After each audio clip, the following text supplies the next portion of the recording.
ਸਤਿ ਸ੍ਰੀ ਅਕਾਲ। ਅੱਜ ਮੈਂ ਤੁਹਾਡੇ ਨਾਲ 10 ਸਿੱਖ ਗੁਰੂ ਸਾਹਿਬਾਨ ਦਾ ਜੀਵਨ ਬਿਉਰਾ ਅਤੇ ਉਹਨਾਂ ਦੇ ਜੀਵਨ ਦੀਆਂ ਮਹੱਤਵਪੂਰਨ ਗੱਲਾਂ ਸਾਂਝਾ ਕਰਨ ਵਿੱਚ ਖੁਸ਼ੀ ਮਹਿਸੂਸ ਕਰ ਰਹੀ ਹਾਂ।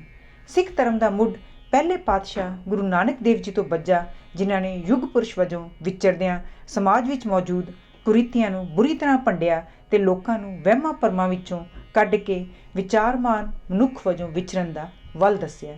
ਬਾਕੀ ਗੁਰੂ ਸਾਹਿਬਾਨ ਨੇ ਵੀ ਗੁਰੂ ਨਾਨਕ ਦੇਵ ਜੀ ਦੇ ਆਸ਼ੇ ਨੂੰ ਅੱਗੇ ਵਧਾਇਆ ਅਤੇ ਸਿੱਖ ਧਰਮ ਦੁਨੀਆ ਦੇ ਸਭ ਧਰਮਾਂ ਤੋਂ ਵੱਧ ਨਿਵੇਕਲਾ ਅਤੇ ਵਿਲੱਖਣ ਹੋ ਨਿਬੜਿਆ। ਸਾਰੇ ਗੁਰੂ ਸਾਹਿਬਾਨ ਦੀ ਬਾਣੀ, ਜਿਨ੍ਹਾਂ ਵਿੱਚ ਪਹਿਲੇ 5 ਗੁਰੂ ਸਾਹਿਬਾਨ ਅਤੇ 9ਵੇਂ ਪਾਤਸ਼ਾਹ ਸਾਹਿਬ ਸ੍ਰੀ ਗੁਰੂ ਤੇਗ ਬਹਾਦਰ ਜੀ ਦੀ ਬਾਣੀ ਕੁੱਲ 31 ਰਾਗਾਂ ਵਿੱਚ ਦਰਜ ਹੈ। ਪਹਿਲਾ ਰਾਗ ਸ੍ਰੀ ਰਾਗ ਹੈ ਅਤੇ ਜੈ ਜੈਵੰਤੀ 31ਵਾਂ ਰਾਗ ਹੈ, ਜਿਸ ਵਿੱਚ ਗੁਰੂ ਤੇਗ ਬਹਾਦਰ ਜੀ ਨੇ ਬਾਣੀ ਰਚੀ। ਇਸ ਤੋਂ ਇਲਾਵਾ 15 ਭਗਤਾਂ, ਜਿਨ੍ਹਾਂ ਦੀ ਬਾਣੀ ਗੁਰੂ ਸਾਹਿਬ ਦੇ ਆਸ਼ੇ ਨਾਲ ਮੇਲ ਖਾਂਦੀ ਹੈ, ਵੀ ਸ਼ਾਮਲ ਹੈ। ਇਸ ਤਰ੍ਹਾਂ ਅਸੀਂ ਕਹਿ ਸਕਦੇ ਹਾਂ ਕਿ 10 ਗੁਰੂ ਸਾਹਿਬਾਨ ਨੇ ਜਨ ਸਧਾਰਨ ਦੇ ਆਤਮਿਕ ਅਤੇ ਨੈਤਿਕ ਤੌਰ 'ਤੇ ਵਧੀਆ ਮਨੁੱਖ ਵਜੋਂ ਵਿਚਰਨ ਦੀ ਜਾਂਚ ਦੱਸੀ।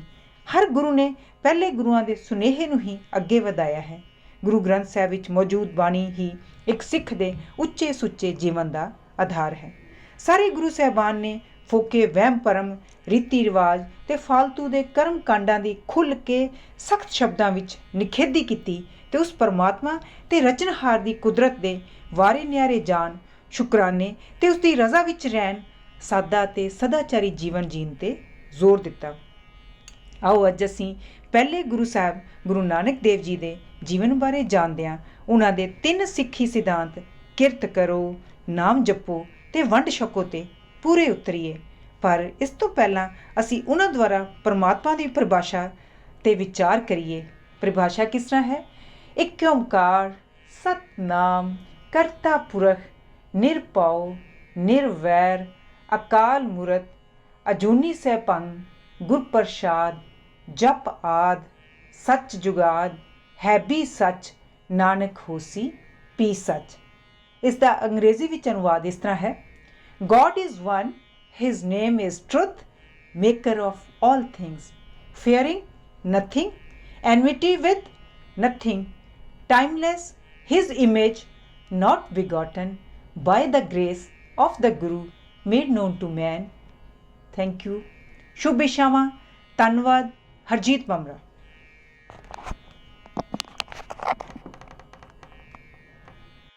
ਸ੍ਰੀ ਗੁਰੂ ਨਾਨਕ ਦੇਵ ਜੀ ਜਨਮ ਤੇ ਬਚਪਨ। ਸਿੱਖ ਧਰਮ ਦੇ ਮੋਢੀ ਤੇ ਦੁਨੀਆ ਦੇ ਮਹਾਨ ਅਵਤਾਰ ਸ੍ਰੀ ਗੁਰੂ ਨਾਨਕ ਦੇਵ ਜੀ ਦਾ ਜਨਮ 15 ਅਪ੍ਰੈਲ 1469 ਨੂੰ ਤਲਵੰਡੀ ਵਿੱਚ ਹੋਇਆ। ਇਹ ਛੋਟਾ ਜਿਹਾ ਪਿੰਡ ਪੱਛਮੀ ਪਾਕਿਸਤਾਨ ਦੇ ਜ਼ਿਲ੍ਹੇ ਸ਼ੇਖੂਪੁਰਾ ਵਿੱਚ ਹੈ। ਗੁਰੂ ਜੀ ਦੇ ਨਾਂ ਨਾਲ ਸੰਬੰਧਿਤ ਹੋਣ ਕਰਕੇ ਬਾਅਦ ਵਿੱਚ ਤਲਵੰਡੀ ਦਾ ਨਾਂ ਨਨਕਾਣਾ ਸਾਹਿਬ ਪੈ ਗਿਆ। ਗੁਰੂ ਜੀ ਦੇ ਪਿਤਾ ਮਹਿਤਾ ਕਲਿਆਣ ਦਾਸ ਜਾਂ ਕਾਲੂ ਜੀ ਬੇਦੀ ਕੁਲ 'ਚੋਂ ਸਨ ਅਤੇ ਉੱਥੋਂ ਦੇ ਪਟਵਾਰੀ ਸਨ। ਆਸ-ਪਾਸ ਦੇ ਇਲਾਕੇ ਵਿੱਚ ਇਹਨਾਂ ਦਾ ਚੰਗਾ ਅਸਰ ਰਸੂਖ ਸੀ। ਗੁਰੂ ਜੀ ਦੀ ਮਾਤਾ ਦਾ ਨਾਂ ਤ੍ਰਿਪਤਾ ਜੀ ਸੀ ਅਤੇ ਉਹ ਬੜੇ ਨੇਕ ਸੁਭਾਅ ਦੇ ਸਨ। ਗੁਰੂ ਨਾਨਕ ਦੇਵ ਜੀ ਦੇ ਜਨਮ 'ਤੇ ਬੜੀਆਂ ਖੁਸ਼ੀਆਂ ਮਨਾਈਆਂ ਗਈਆਂ। ਜੋਤਸ਼ੀਆਂ ਨੇ ਦੱਸਿਆ ਕਿ ਨਵਾਂ ਜਨਮਿਆ ਬਾਲਕ ਇੱਕ ਮਹਾਨ ਅਵਤਾਰ ਅਤੇ ਦੁਨੀਆ ਦਾ ਹਰਦਰਦੀ, ਗਰੀਬਾਂ ਦਾ ਸਹਾਰਾ ਅਤੇ ਪਿਆਰ ਦਾ ਸੋਮਾ ਹੋਵੇਗਾ। ਉਹਦਾ ਜਸ ਦੂਰ ਦੂਰ ਤੱਕ ਫੈਲੇਗਾ। ਮਹਿਤਾ ਕਲਿਆਣ ਦਾਸ ਜੀ ਦੁਨਿਆਵੀ ਖਿਆਲਾਂ ਦੇ ਸਨ। ਉਹ ਇਸ ਪੇਸ਼ੀਨ ਗੋਈ 'ਤੇ ਬੜੇ ਖੁਸ਼ ਸਨ ਕਿ ਉਹਨਾਂ ਦਾ ਲੜਕਾ ਵੱਡਾ ਹੋ ਕੇ ਰਾਜ ਦਰਬਾਰ ਵਿੱਚ ਉੱਚ ਪਦਵੀ ਪ੍ਰਾਪਤ ਕਰੇਗਾ ਅਤੇ ਮਾਤਾ ਪਿਤਾ ਦੇ ਸੁੱਖ ਦਾ ਸਾਧਨ ਬਣੇਗਾ। ਮਹਿਤਾ ਕਾਲੂ ਜੀ ਦੀ ਇੱਕ ਸਪੁੱਤਰੀ ਵੀ ਸੀ, ਜਿਸ ਦਾ ਨਾਂ ਨਾਨਕੀ ਸੀ। ਇਹ ਗੁਰੂ ਜੀ ਤੋਂ 5 ਸਾਲ ਵੱਡੀ ਸੀ। ਇਹਦਾ ਗੁਰੂ ਜੀ ਨਾਲ ਮੁੱਢ ਤੋਂ ਹੀ ਬੜਾ ਪਿਆਰ ਸੀ। ਉਸ ਉਮਰ ਵਿੱਚ ਜਦ ਆਮ ਬੱਚਿਆਂ ਦਾ ਧਿਆਨ ਖੇਡਣ ਵੱਲਣ ਵਿੱਚ ਹੁੰਦਾ ਹੈ, ਗੁਰੂ ਜੀ ਦਾ ਝੁਕਾਅ ਅਧਿਆਤਮਿਕ ਜੀਵਨ ਵੱਲ ਹੋ ਗਿਆ। ਇਹ 5 ਸਾਲ ਦੀ ਉਮਰ ਵਿੱਚ ਹੀ ਆਪਣੇ ਸਾਥੀਆਂ ਨੂੰ ਆਸ-ਪਾਸ ਬਿਠਾ ਲੈਂਦੇ ਸਨ ਅਤੇ ਉਹਨਾਂ ਨੂੰ ਪਰਮਾਤਮਾ ਦਾ ਨਾਮ ਜਪਣ ਲਈ ਪ੍ਰੇਰਦੇ ਸਨ। ਉਹ ਜਦ ਕਦੀ ਇਕੱਲੇ ਹੁੰਦੇ ਤਾਂ ਅੱਖਾਂ ਮੀਟ ਕੇ ਘੰਟਿਆਂ ਬੱਧੀ ਇੱਕ ਥਾਂ 'ਤੇ ਬੈਠੇ ਰਹਿੰਦੇ ਅਤੇ ਪਰਮਾਤਮਾ ਦੇ ਧਿਆਨ ਵਿੱਚ ਲੀਨ ਹੋ ਜਾਂਦੇ। ਉਨੀ ਦਿਨੀ ਤਲਵੰਡੀ ਦੇ ਲਾਗੇ ਤਾਗੇ ਦੇ ਜੰਗਲਾਂ ਵਿੱਚ ਸੰਤ ਮਹਾਤਮਾ ਆਮ ਆ ਕੇ ਠਹਿਰਦੇ ਹੁੰਦੇ ਸਨ। ਗੁਰੂ ਜੀ ਉਹਨਾਂ ਨੂੰ ਮਿਲ ਕੇ ਬੜੇ ਖੁਸ਼ ਹੁੰਦੇ। ਉਹਨਾਂ ਨੂੰ ਘਰੋਂ ਜੋ ਕੁਝ ਵੀ ਖਾਣ ਲਈ ਲੱਭਦਾ ਉਹ ਇਹਨਾਂ ਸਾਧੂਆਂ ਦੀ ਭੇਟ ਕਰ ਦਿੰਦੇ। ਮਹਿਤਾ ਕਲਿਆਣ ਦਾਸ ਨੂੰ ਆਪਣੇ ਲੜਕੇ ਦੀ ਉਦਾਰਤਾ ਪਸੰਦ ਨਹੀਂ ਸੀ, ਇਸ ਲਈ ਉਹ ਗੁਰੂ ਜੀ ਨਾਲ ਕਈ ਵਾਰੀ ਬੜੇ ਨਾਰਾਜ਼ ਹੁੰਦੇ ਸਨ। ਗੁਰੂ ਜੀ ਦੀ ਇਸ ਪਾਸਿਓਂ ਰੁਚੀ ਹਟਾਉਣ ਲਈ ਮਹਿਤਾ ਜੀ ਨੇ ਉਹਨਾਂ ਨੂੰ ਪਾਠਸ਼ਾਲਾ ਵਿੱਚ ਦਾਖਲ ਕਰਵਾਉਣ ਦਾ ਮਨ ਬਣਾ ਲਿਆ। ਸੋ ਇੱਕ ਸ਼ੁਭ ਦਿਨ ਚੁਣ ਕੇ ਉਹ ਗੁਰੂ ਜੀ ਨੂੰ ਪੰਥ ਦੇ ਪਾਸ ਪੜ੍ਹਨੇ ਪਾ ਆਏ। ਗੁਰੂ ਜੀ ਬੜੇ ਆਗਿਆਕਾਰ ਤੇ ਹੋਣਹਾਰ ਵਿਦਿਆਰਥੀ ਸਨ। ਉਹ ਪੜ੍ਹਾਈ ਵਿੱਚ ਬੜੀ ਦਿਲਚਸਪੀ ਲੈਣ ਲੱਗ ਪਏ। ਥੋੜ੍ਹੇ ਚਿਰ ਵਿੱਚ ਹੀ ਉਹ ਪੜ੍ਹਨਾ ਲਿਖਣਾ ਸਿੱਖ ਗਏ। ਪਾਂਧਾ ਉਹਨਾਂ ਦੀ ਅਸਧਾਰਨ ਯੋਗਤਾ 'ਤੇ ਬੜਾ ਹੈਰਾਨ ਸੀ। ਇੱਕ ਦਿਨ ਗੁਰੂ ਜੀ ਆਪਣੀ ਸ਼੍ਰੇਣੀ ਦੇ ਬਾਕੀ ਬੱਚਿਆਂ ਕੋਲੋਂ ਅਲੱਗ ਇੱਕ ਪਾਸੇ ਚੁੱਪ-ਚਪੀਤੇ ਬੈਠੇ ਸਨ। ਪੱਟੀ ਹੱਥ ਵਿੱਚ ਸੀ ਤੇ ਉਹ ਉਸ 'ਤੇ ਕੁਝ ਲਿਖ ਰਹੇ ਸਨ। ਕੁਝ ਚਿਰ ਪਿੱਛੋਂ ਉਹਨਾਂ ਲਿਖਣਾ ਬੰਦ ਕਰ ਦਿੱਤਾ ਤੇ ਕਲਮ ਇੱਕ ਪਾਸੇ ਰੱਖ ਕੇ ਆਪਣੀ ਲਿਖਤ ਨੂੰ ਬੜੇ ਗੌਰ ਨਾਲ ਦੇਖਦੇ ਰਹੇ। ਪਾਂਧਾ ਇਹ ਸਭ ਕੁਝ ਬੜੇ ਧਿਆਨ ਨਾਲ ਦੇਖ ਰਿਹਾ ਸੀ। ਉਹਦਾ ਖਿਆਲ ਸੀ ਕਿ ਜਦ ਗੁਰੂ ਜੀ ਆਪਣੀ ਲਿਖਤ ਖਤਮ ਕਰ ਲੈਣਗੇ ਤਾਂ ਉਹ ਉਹਨਾਂ ਨੂੰ ਆ ਕੇ ਜ਼ਰੂਰ ਦਿਖਾਉਣਗੇ। ਪਰ ਗੁਰੂ ਜੀ ਆਪਣੀ ਥਾਂ ਤੋਂ ਬਿਲਕੁਲ ਨਾ ਹਿੱਲੇ। ਪਾਂਧਾ ਅੱਕ ਕੇ ਆਪਣੀ ਥਾਂ ਤੋਂ ਉੱਠਿਆ ਤੇ ਗੁਰੂ ਜੀ ਕੋਲ ਜਾ ਕੇ ਕਹਿਣ ਲੱਗਾ, ਨਾਨਕ ਤੂੰ ਪੱਟੀ 'ਤੇ ਕੁਝ ਲਿਖ ਰਿਹਾ ਸਾਂ, ਦੇਖਾਂ ਤਾਂ ਸਹੀ ਕੀ ਲਿਖਿਆ ਹੈ। ਗੁਰੂ ਜੀ ਆਪਣੀ ਥਾਂ ਤੋਂ ਉੱਠ ਖੜੋਤੇ ਤੇ ਪੱਟੀ ਪਾਂਧੇ ਸਾਹਮਣੇ ਕਰ ਦਿੱਤੀ। ਪਾਂਧਾ ਇਹ ਵੇਖ ਕੇ ਬੜਾ ਹੈਰਾਨ ਹੋਇਆ ਕਿ ਉਹ ਲਿਖਤ ਰਚਨਹਾਰ ਦੀ ਉਪਮਾ ਵਿੱਚ ਇੱਕ ਬੜੀ ਸੁੰਦਰ ਕਵਿਤਾ ਸੀ। ਪਾਂਧਾ ਪਹਿਲਾਂ ਹੀ ਗੁਰੂ ਜੀ ਦੇ ਅਧਿਆਤਮਕ ਝੁਕਾਅ ਬਾਰੇ ਕਈ ਕਹਾਣੀਆਂ ਸੁਣ ਚੁੱਕਾ ਸੀ। ਹੁਣ ਇਹ ਕੌਤਕ ਆਪਣੀਆਂ ਅੱਖਾਂ ਨਾਲ ਵੇਖ ਕੇ ਉਹਨੂੰ ਪੂਰਾ ਵਿਸ਼ਵਾਸ ਹੋ ਗਿਆ ਕਿ ਗੁਰੂ ਜੀ ਕੋਈ ਸਧਾਰਨ ਹਸਤੀ ਨਹੀਂ ਬਲਕਿ ਕੋਈ ਔਲੀਆ ਜਾਂ ਅਵਤਾਰ ਹਨ। ਉਹਨੇ ਇਹ ਕੁਝ ਵੇਖ ਕੇ ਗੁਰੂ ਜੀ ਨੂੰ ਕਿਹਾ, ਨਾਨਕ ਤੂੰ ਇਹ ਜੋ ਕੁਝ ਲਿਖਿਆ ਹੈ ਬਿਲਕੁਲ ਠੀਕ ਹੈ, ਪਰ ਵੇਖੇ ਨਾ ਤੂੰ ਖੱਤਰੀ ਦਾ ਲੜਕਾ ਹੈ, ਤੈਨੂੰ ਹਿਸਾਬ ਕਿਤਾਬ ਵੀ ਜ਼ਰੂਰੀ ਆਉਣਾ ਚਾਹੀਦਾ ਹੈ। ਤੂੰ ਵੱਡਾ ਹੋ ਕੇ ਆਪਣੇ ਪਿਤਾ ਦੀ ਥਾਂ ਲੈਣੀ ਹੈ, ਧਨ ਦੌਲਤ ਇੱਜ਼ਤ ਮਾਣ ਪ੍ਰਾਪਤ ਕਰਨਾ ਹੈ। ਇਸ ਲਈ ਜੋ ਕੁਝ ਮੈਂ ਤੈਨੂੰ ਸਿਖਾਉਣਾ ਹੈ ਉਹ ਵੀ ਜ਼ਰੂਰੀ ਹੈ। ਅੱਗੋਂ ਗੁਰੂ ਜੀ ਨੇ ਉੱਤਰ ਦਿੱਤਾ, ਤੁਸੀਂ ਠੀਕ ਕਹਿ ਰਹੇ ਹੋ, ਪਰ ਇਹ ਦੱਸੋ ਕਿ ਇਹ ਹਿਸਾਬ ਕਿਤਾਬ ਜੋ ਤੁਸੀਂ ਸਿਖਾਉਣਾ ਹੈ ਕਿ ਇਹ ਪਰਮਾਤਮਾ ਸਾਹਮਣੇ ਲੇਖਾ ਦੇਣ ਸਮੇਂ ਕੰਮ ਆਵੇਗਾ। ਪਾਂਧਾ ਲਾਜਵਾਬ ਹੋ ਗਿਆ। ਉਹ ਸਮਝ ਗਿਆ ਕਿ ਗੁਰੂ ਜੀ ਨੇ ਜੋ ਉਸ ਤੋਂ ਸਿੱਖਣਾ ਸੀ ਸਿੱਖ ਲਿਆ ਹੈ ਤੇ ਉਹ ਉਹਨਾਂ ਨੂੰ ਹੋਰ ਸਿੱਖਿਆ ਦੇਣ ਤੋਂ ਅਸਮਰੱਥ ਹੈ। ਇਸ ਗੱਲ ਉਹਨੇ ਮਹਿਤਾ ਜੀ ਨੂੰ ਸੱਦ ਕੇ ਕਹਿ ਦਿੱਤੀ। ਇਸ ਪਿੱਛੋਂ ਗੁਰੂ ਜੀ ਨੇ ਸਕੂਲ ਜਾਣਾ ਛੱਡ ਦਿੱਤਾ ਤੇ ਮੁੜ ਸੰਤਾਂ ਸਾਧੂਆਂ ਦੀ ਸੰਗਤ ਵਿੱਚ ਪੈ ਗਏ। ਮਹਿਤਾ ਜੀ ਗੁਰੂ ਜੀ ਨੂੰ ਲਟੋਰ ਫਿਰਦਿਆਂ ਵੇਖ ਕੇ ਬੜੇ ਦੁਖੀ ਹੋਏ। ਮਹਿਤਾ ਜੀ ਦੇ ਮਨ ਦੀ ਹਾਲਤ ਬਾਰੇ ਰਾਏ ਬੁਲਾਰ ਨੂੰ, ਜੋ ਉਸ ਇਲਾਕੇ ਦਾ ਹਾਕਮ ਸੀ, ਪਤਾ ਲੱਗਾ। ਉਹ ਬੜਾ ਨੇਕ ਦਿਲ ਬੰਦਾ ਸੀ। ਉਹਨੂੰ ਗਾਏ ਬਗਾਹੇ ਗੁਰੂ ਜੀ ਦੀ ਭਗਤੀ ਬਾਰੇ ਖਬਰਾਂ ਮਿਲਦੀਆਂ ਰਹਿੰਦੀਆਂ ਸਨ ਤੇ ਉਹਦੇ ਮਨ ਵਿੱਚ ਗੁਰੂ ਜੀ ਲਈ ਬੜਾ ਸਤਿਕਾਰ ਸੀ। ਉਹਨੇ ਮਹਿਤਾ ਜੀ ਨੂੰ ਸਮਝਾਉਂਦਿਆਂ ਹੋਇਆ ਕਿਹਾ, ਮਹਿਤਾ ਤੂੰ ਆਪਣੇ ਪੁੱਤਰ ਬਾਰੇ ਜ਼ਰਾ ਚਿੰਤਾ ਨਾ ਕਰ, ਉਹ ਬੜਾ ਸਮਝਦਾਰ ਏ। ਤੂੰ ਉਹਨੂੰ ਮਕਤਬ ਵਿੱਚ ਫਾਰਸੀ ਪੜ੍ਹਨ ਲਈ ਭੇਜ ਦੇ, ਮੈਂ ਉਹਦੇ ਲਈ ਨੌਕਰੀ ਦਾ ਪ੍ਰਬੰਧ ਕਰ ਦੇਵਾਂਗਾ। ਗੁਰੂ ਜੀ ਨੂੰ ਮਕਤਬ ਵਿੱਚ ਪੜ੍ਹਨੇ ਪਾ ਦਿੱਤਾ ਗਿਆ। ਇੱਥੇ ਵੀ ਉਹਨਾਂ ਨੇ ਹੈਰਾਨ ਕਰਨ ਵਾਲੀ ਤੇਜ਼ੀ ਨਾਲ ਪੜ੍ਹਾਈ ਮੁਕੰਮਲ ਕਰ ਲਈ। ਫਿਰ ਪਹਿਲਾਂ ਵਾਂਗ ਹੀ ਕੁਦਰਤੀ ਦ੍ਰਿਸ਼ਾਂ ਦੇ ਇਕਾਂਤ ਵਿੱਚ ਜਾਂ ਸਾਧ ਸੰਤਾਂ ਦੀ ਸੰਗਤ ਵਿੱਚ ਆਪਣਾ ਸਮਾਂ ਬਿਤਾਉਣ ਲੱਗ ਪਏ।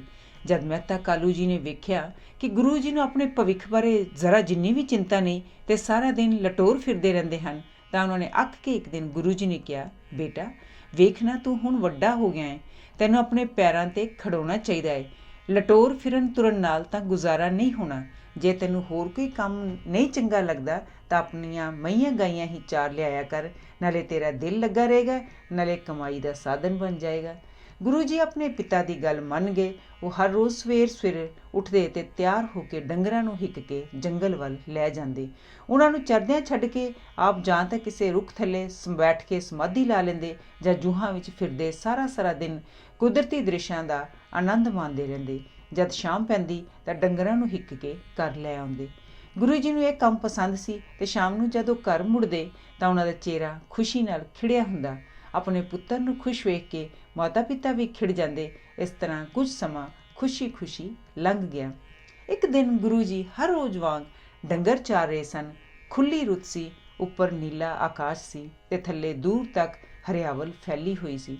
ਸਰੋਂ ਦੀ ਮਹਿਕ ਨਾਲ ਹਵਾ ਮਸਤ ਸੀ। ਚਾਰੇ ਪਾਸੇ ਸੁੰਦਰਤਾ ਖਿਲਰੀ ਵੇਖ ਕੇ ਗੁਰੂ ਜੀ ਦੀ ਸਮਾਧੀ ਲੱਗ ਗਈ।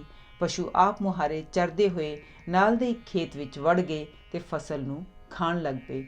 ਖੇਤੀ ਦਾ ਮਾਲਕ ਬੜੇ ਗੁੱਸੇ ਵਿੱਚ ਭਰਿਆ ਗੁਰੂ ਜੀ ਵੱਲ ਆਇਆ। ਉਹਨਾਂ ਨੂੰ ਰੁੱਖ ਦੀ ਛਾਵੇਂ ਆਨੰਦ ਨਾਲ ਲੇਟਿਆਂ ਪਿਆ ਵੇਖ ਕੇ ਕਹਿਣ ਲੱਗਾ, ਵਾਹ ਬਈ ਵਾਹ, ਕਿਵੇਂ ਲੱਤਾਂ ਪਸਾਰ ਕੇ ਪਿਆ ਹੈ।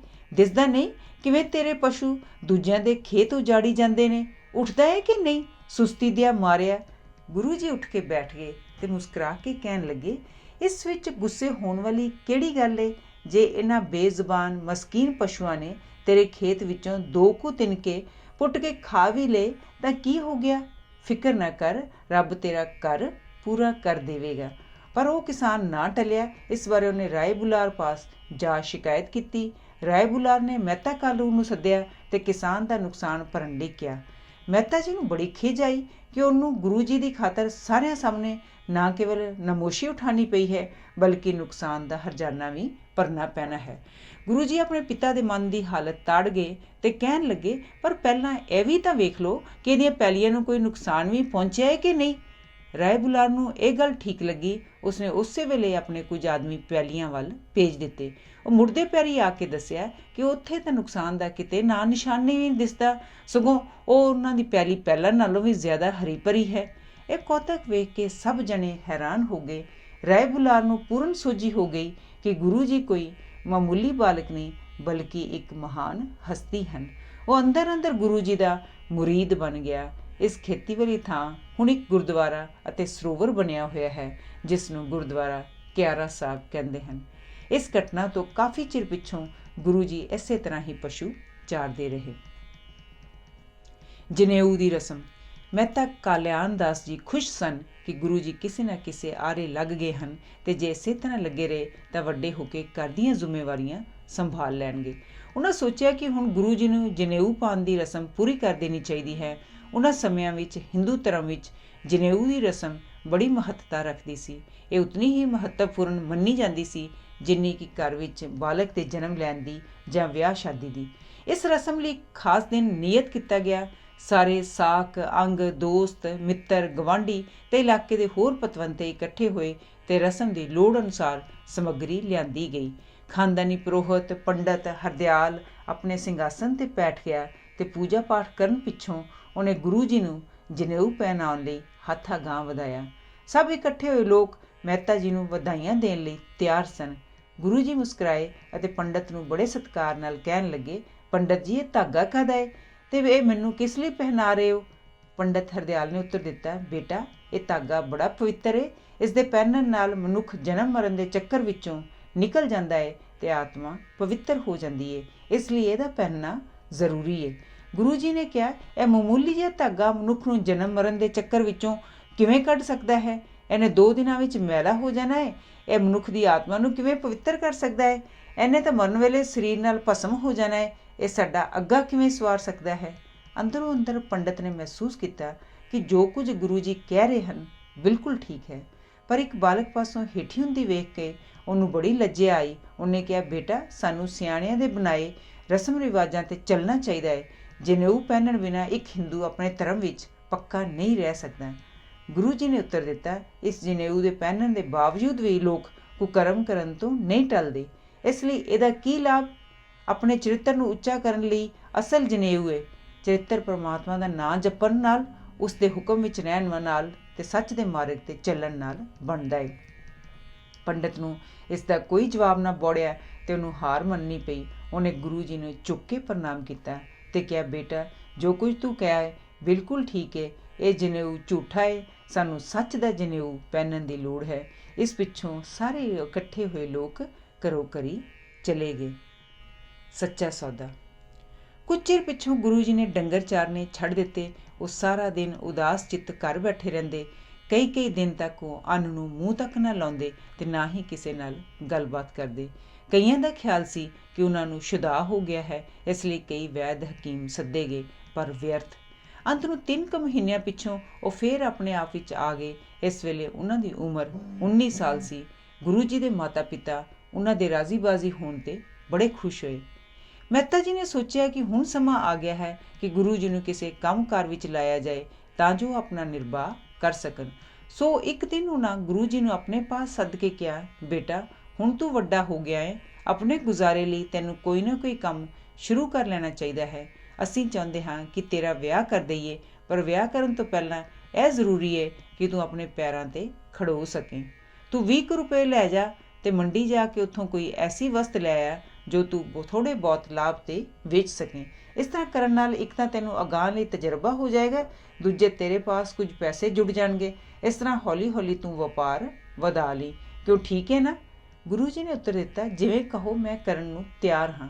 ਸੋ ਮਹਿਤਾ ਜੀ ਨੇ ਗੁਰੂ ਜੀ ਨੂੰ 20 ਰੁਪਏ ਦਿੱਤੇ ਤੇ ਬਾਲੇ ਨੂੰ, ਜੋ ਮਹਿਤਾ ਜੀ ਦੇ ਬੜੇ ਵਫਾਦਾਰ ਸੇਵਕ ਸਨ, ਗੁਰੂ ਜੀ ਨਾਲ ਜਾਣ ਲਈ ਕਿਹਾ। ਉਹ ਦੋਵੇਂ ਜਣੇ ਚੂੜਕਾਨਾ ਨਾਂ ਦੇ ਪਿੰਡ ਵੱਲ ਤੁਰ ਪਏ, ਜੋ ਤਲਵੰਡੀ ਤੋਂ ਕੋਈ 20 ਕੁ ਮੀਲ ਦੀ ਵਿੱਥ 'ਤੇ ਸੀ, ਜਿੱਥੇ ਉਹਨਾਂ ਦਿਨਾਂ ਵਿੱਚ ਮੰਡੀ ਲੱਗਦੀ ਹੁੰਦੀ ਸੀ। ਉਹ ਹਾਲੀ 5-6 ਮੀਲ ਹੀ ਗਏ ਹੋਣੇ ਨੇ ਕਿ ਉਹਨਾਂ ਨੇ ਰੁੱਖਾਂ ਦੇ ਇੱਕ ਸੰਘਣੇ ਝੁੰਡ ਹੇਠ ਕੁਝ ਸਾਧੂ ਬੈਠੇ ਹੋਏ ਵੇਖੇ। ਸਰਦੀਆਂ ਦੇ ਦਿਨ ਸਨ ਤੇ ਉਹ ਪਾਲੇ ਨਾਲ ਠਰੂ ਠਰੂ ਕਰ ਰਹੇ ਸਨ। ਉਹਨਾਂ ਨਾਲ ਗੱਲਬਾਤ ਕਰਨ ਤੋਂ ਇਹ ਵੀ ਪਤਾ ਲੱਗਾ ਕਿ ਉਹ ਕਈ ਦਿਨਾਂ ਤੋਂ ਭੁੱਖੇ ਵੀ ਸਨ। ਸਾਧੂਆਂ ਦੀ ਇਹ ਹਾਲਤ ਵੇਖ ਕੇ ਗੁਰੂ ਜੀ ਨੂੰ ਬੜਾ ਤਰਸ ਆਇਆ। ਉਹਨਾਂ ਦੀ ਜੇਬ ਵਿੱਚ ਪੈਸੇ ਸਨ। ਉਹ ਆਪਣੇ ਪਿਤਾ ਦੇ ਉਦੇਸ਼ ਅਨੁਸਾਰ ਕੋਈ ਲਾਭਦਾਇਕ ਸੌਦਾ ਕਰਨ ਲਈ ਤੁਰੇ ਸਨ। ਉਹਨਾਂ ਸੋਚਿਆ ਕਿ ਪਰਮਾਤਮਾ ਦੇ ਪਿਆਰਿਆਂ ਦੀ ਭੁੱਖ ਨੰਗ ਦੂਰ ਕਰਨ ਨਾਲੋਂ ਹੋਰ ਚੰਗਾ ਸੌਦਾ ਕਿਹੜਾ ਹੋ ਸਕਦਾ ਹੈ। ਸੋ ਬਾਲੇ ਨੂੰ ਨਾਲ ਲੈ ਕੇ ਨਾਲ ਦੇ ਕਿਸੇ ਪਿੰਡ ਗਏ ਤੇ ਉੱਥੋਂ ਰਸਦਾਦ ਲਿਆ ਕੇ ਸਾਧੂਆਂ ਵਿੱਚ ਵੰਡ ਦਿੱਤੀ। ਸਾਧੂਆਂ ਨੇ ਗੁਰੂ ਜੀ ਨੂੰ ਬੜੀਆਂ ਅਸੀਸਾਂ ਦਿੱਤੀਆਂ। ਇਸ ਥਾਂ 'ਤੇ ਜਿੱਥੇ ਗੁਰੂ ਜੀ ਨੇ ਸਾਧੂਆਂ ਵਿੱਚ ਭੋਜਨ ਵੰਡਿਆ ਸੀ, ਹੁਣ ਇੱਕ ਗੁਰਦੁਆਰਾ ਬਣਿਆ ਹੋਇਆ ਹੈ, ਜਿਸ ਨੂੰ ਗੁਰਦੁਆਰਾ ਸੱਚਾ ਸੌਦਾ ਕਹਿੰਦੇ ਹਨ। ਸੱਚਾ ਸੌਦਾ ਕਰਕੇ ਗੁਰੂ ਜੀ ਘਰ ਨੂੰ ਮੁੜ ਪਏ। ਜਦੋਂ ਤਲਵੰਡੀ ਲਾਗੇ ਪਹੁੰਚੇ ਤਾਂ ਗੁਰੂ ਜੀ ਨੂੰ ਖੁੜਕ ਪਈ ਕਿ ਉਹਨਾਂ ਦੇ ਪਿਤਾ ਇਸ ਸੌਦੇ 'ਤੇ ਜ਼ਰੂਰ ਨਾਰਾਜ਼ ਹੋਣਗੇ। ਸੋ ਉਹਨਾਂ ਪਿੰਡੋਂ ਬਾਹਰ ਇੱਕ ਰੁੱਖ ਥੱਲੇ ਬੈਠ ਗਏ ਤੇ ਬਾਲੇ ਨੂੰ ਘਰ ਵੱਲ ਭੇਜ ਦਿੱਤਾ। ਅਗਲੇ ਦਿਨ ਸਵੇਰੇ ਸਵੇਰੇ ਮਹਿਤਾ ਜੀ ਬਾਲੇ ਨੂੰ ਇਕੱਲਿਆਂ ਘਰ ਆਉਂਦਿਆਂ ਵੇਖ ਕੇ ਬੜੇ ਹੈਰਾਨ ਹੋਏ। ਉਹਨਾਂ ਦੇ ਪੁੱਛਣ 'ਤੇ ਬਾਲੇ ਨੇ ਸਾਰੀ ਗੱਲ ਦੱਸੀ। ਜਦ ਮਹਿਤਾ ਜੀ ਨੂੰ ਪਤਾ ਲੱਗਾ ਕਿ ਗੁਰੂ ਜੀ ਸਾਰੀ ਰਕਮ ਸਾਧੂਆਂ 'ਤੇ ਖਰਚ ਕਰ ਰਹੇ ਹਨ ਤਾਂ ਗੁੱਸੇ ਵਿੱਚ ਆਪੇ ਤੋਂ ਬਾਹਰ ਹੋ ਗਏ। ਉਹ ਉਸੇ ਵੇਲੇ ਉੱਥੇ ਗਏ ਜਿੱਥੇ ਗੁਰੂ ਜੀ ਬੈਠੇ ਸਨ। ਉਹਨਾਂ ਨੇ ਗੁਰੂ ਜੀ ਨੂੰ ਧੂ ਕੇ ਕਰ ਲਿਆਂਦਾ ਤੇ ਚਪੇੜਾਂ ਮਾਰ ਮਾਰ ਕੇ ਮੂੰਹ 'ਤੇ ਨੀਲ ਪਾ ਦਿੱਤੇ। ਗੁਰੂ ਜੀ ਨੇ ਸਭ ਕੁਝ ਸ਼ਾਂਤ ਚਿੱਤ ਚੱਲਿਆ ਤੇ ਜ਼ਰਾ ਜਿੰਨਾ ਵੀ ਰੋਸ ਪ੍ਰਗਟ ਨਾ ਕੀਤਾ। ਬੀਬੀ ਨਾਨਕੀ ਆਪਣੇ ਪਿਆਰੇ ਵੀਰ ਨੂੰ ਮਾਰ ਪਾਉਂਦਿਆਂ ਵੇਖ ਕੇ ਸਹਾਰ ਨਾ ਸਕੀ। ਉਹਨੇ ਮਹਿਤਾ ਜੀ ਪਾਸੋਂ ਗੁਰੂ ਜੀ ਨੂੰ ਛੁਡਾਇਆ ਤੇ ਇੱਕ ਪਾਸੇ ਲੈ ਜਾ ਕੇ ਦਿਲਾਸਾ ਦਿੱਤਾ। ਮੋਦੀਖਾਨਾ। ਰਾਏ ਬੁਲਾਰ ਗੁਰੂ ਜੀ ਦਾ ਬੜਾ ਸਤਿਕਾਰ ਕਰਦਾ ਸੀ। ਉਹ ਚਾਹੁੰਦਾ ਸੀ ਕਿ ਗੁਰੂ ਜੀ ਨੂੰ ਘਰੋਂ ਦੂਰ ਕਿਤੇ ਭੇਜ ਦਿੱਤਾ ਜਾਏ, ਜਿੱਥੇ ਉਹ ਆਪਣੀ ਮਰਜ਼ੀ ਅਨੁਸਾਰ ਕੰਮ ਧੰਦਾ ਕਰ ਸਕਣ ਤੇ ਇਸ ਤਰ੍ਹਾਂ ਪਿਓ ਪੁੱਤਰ ਦਾ ਨਿਤ ਦਿਨ ਦਾ ਬਖੇੜਾ ਮੁੱਕ ਜਾਏ।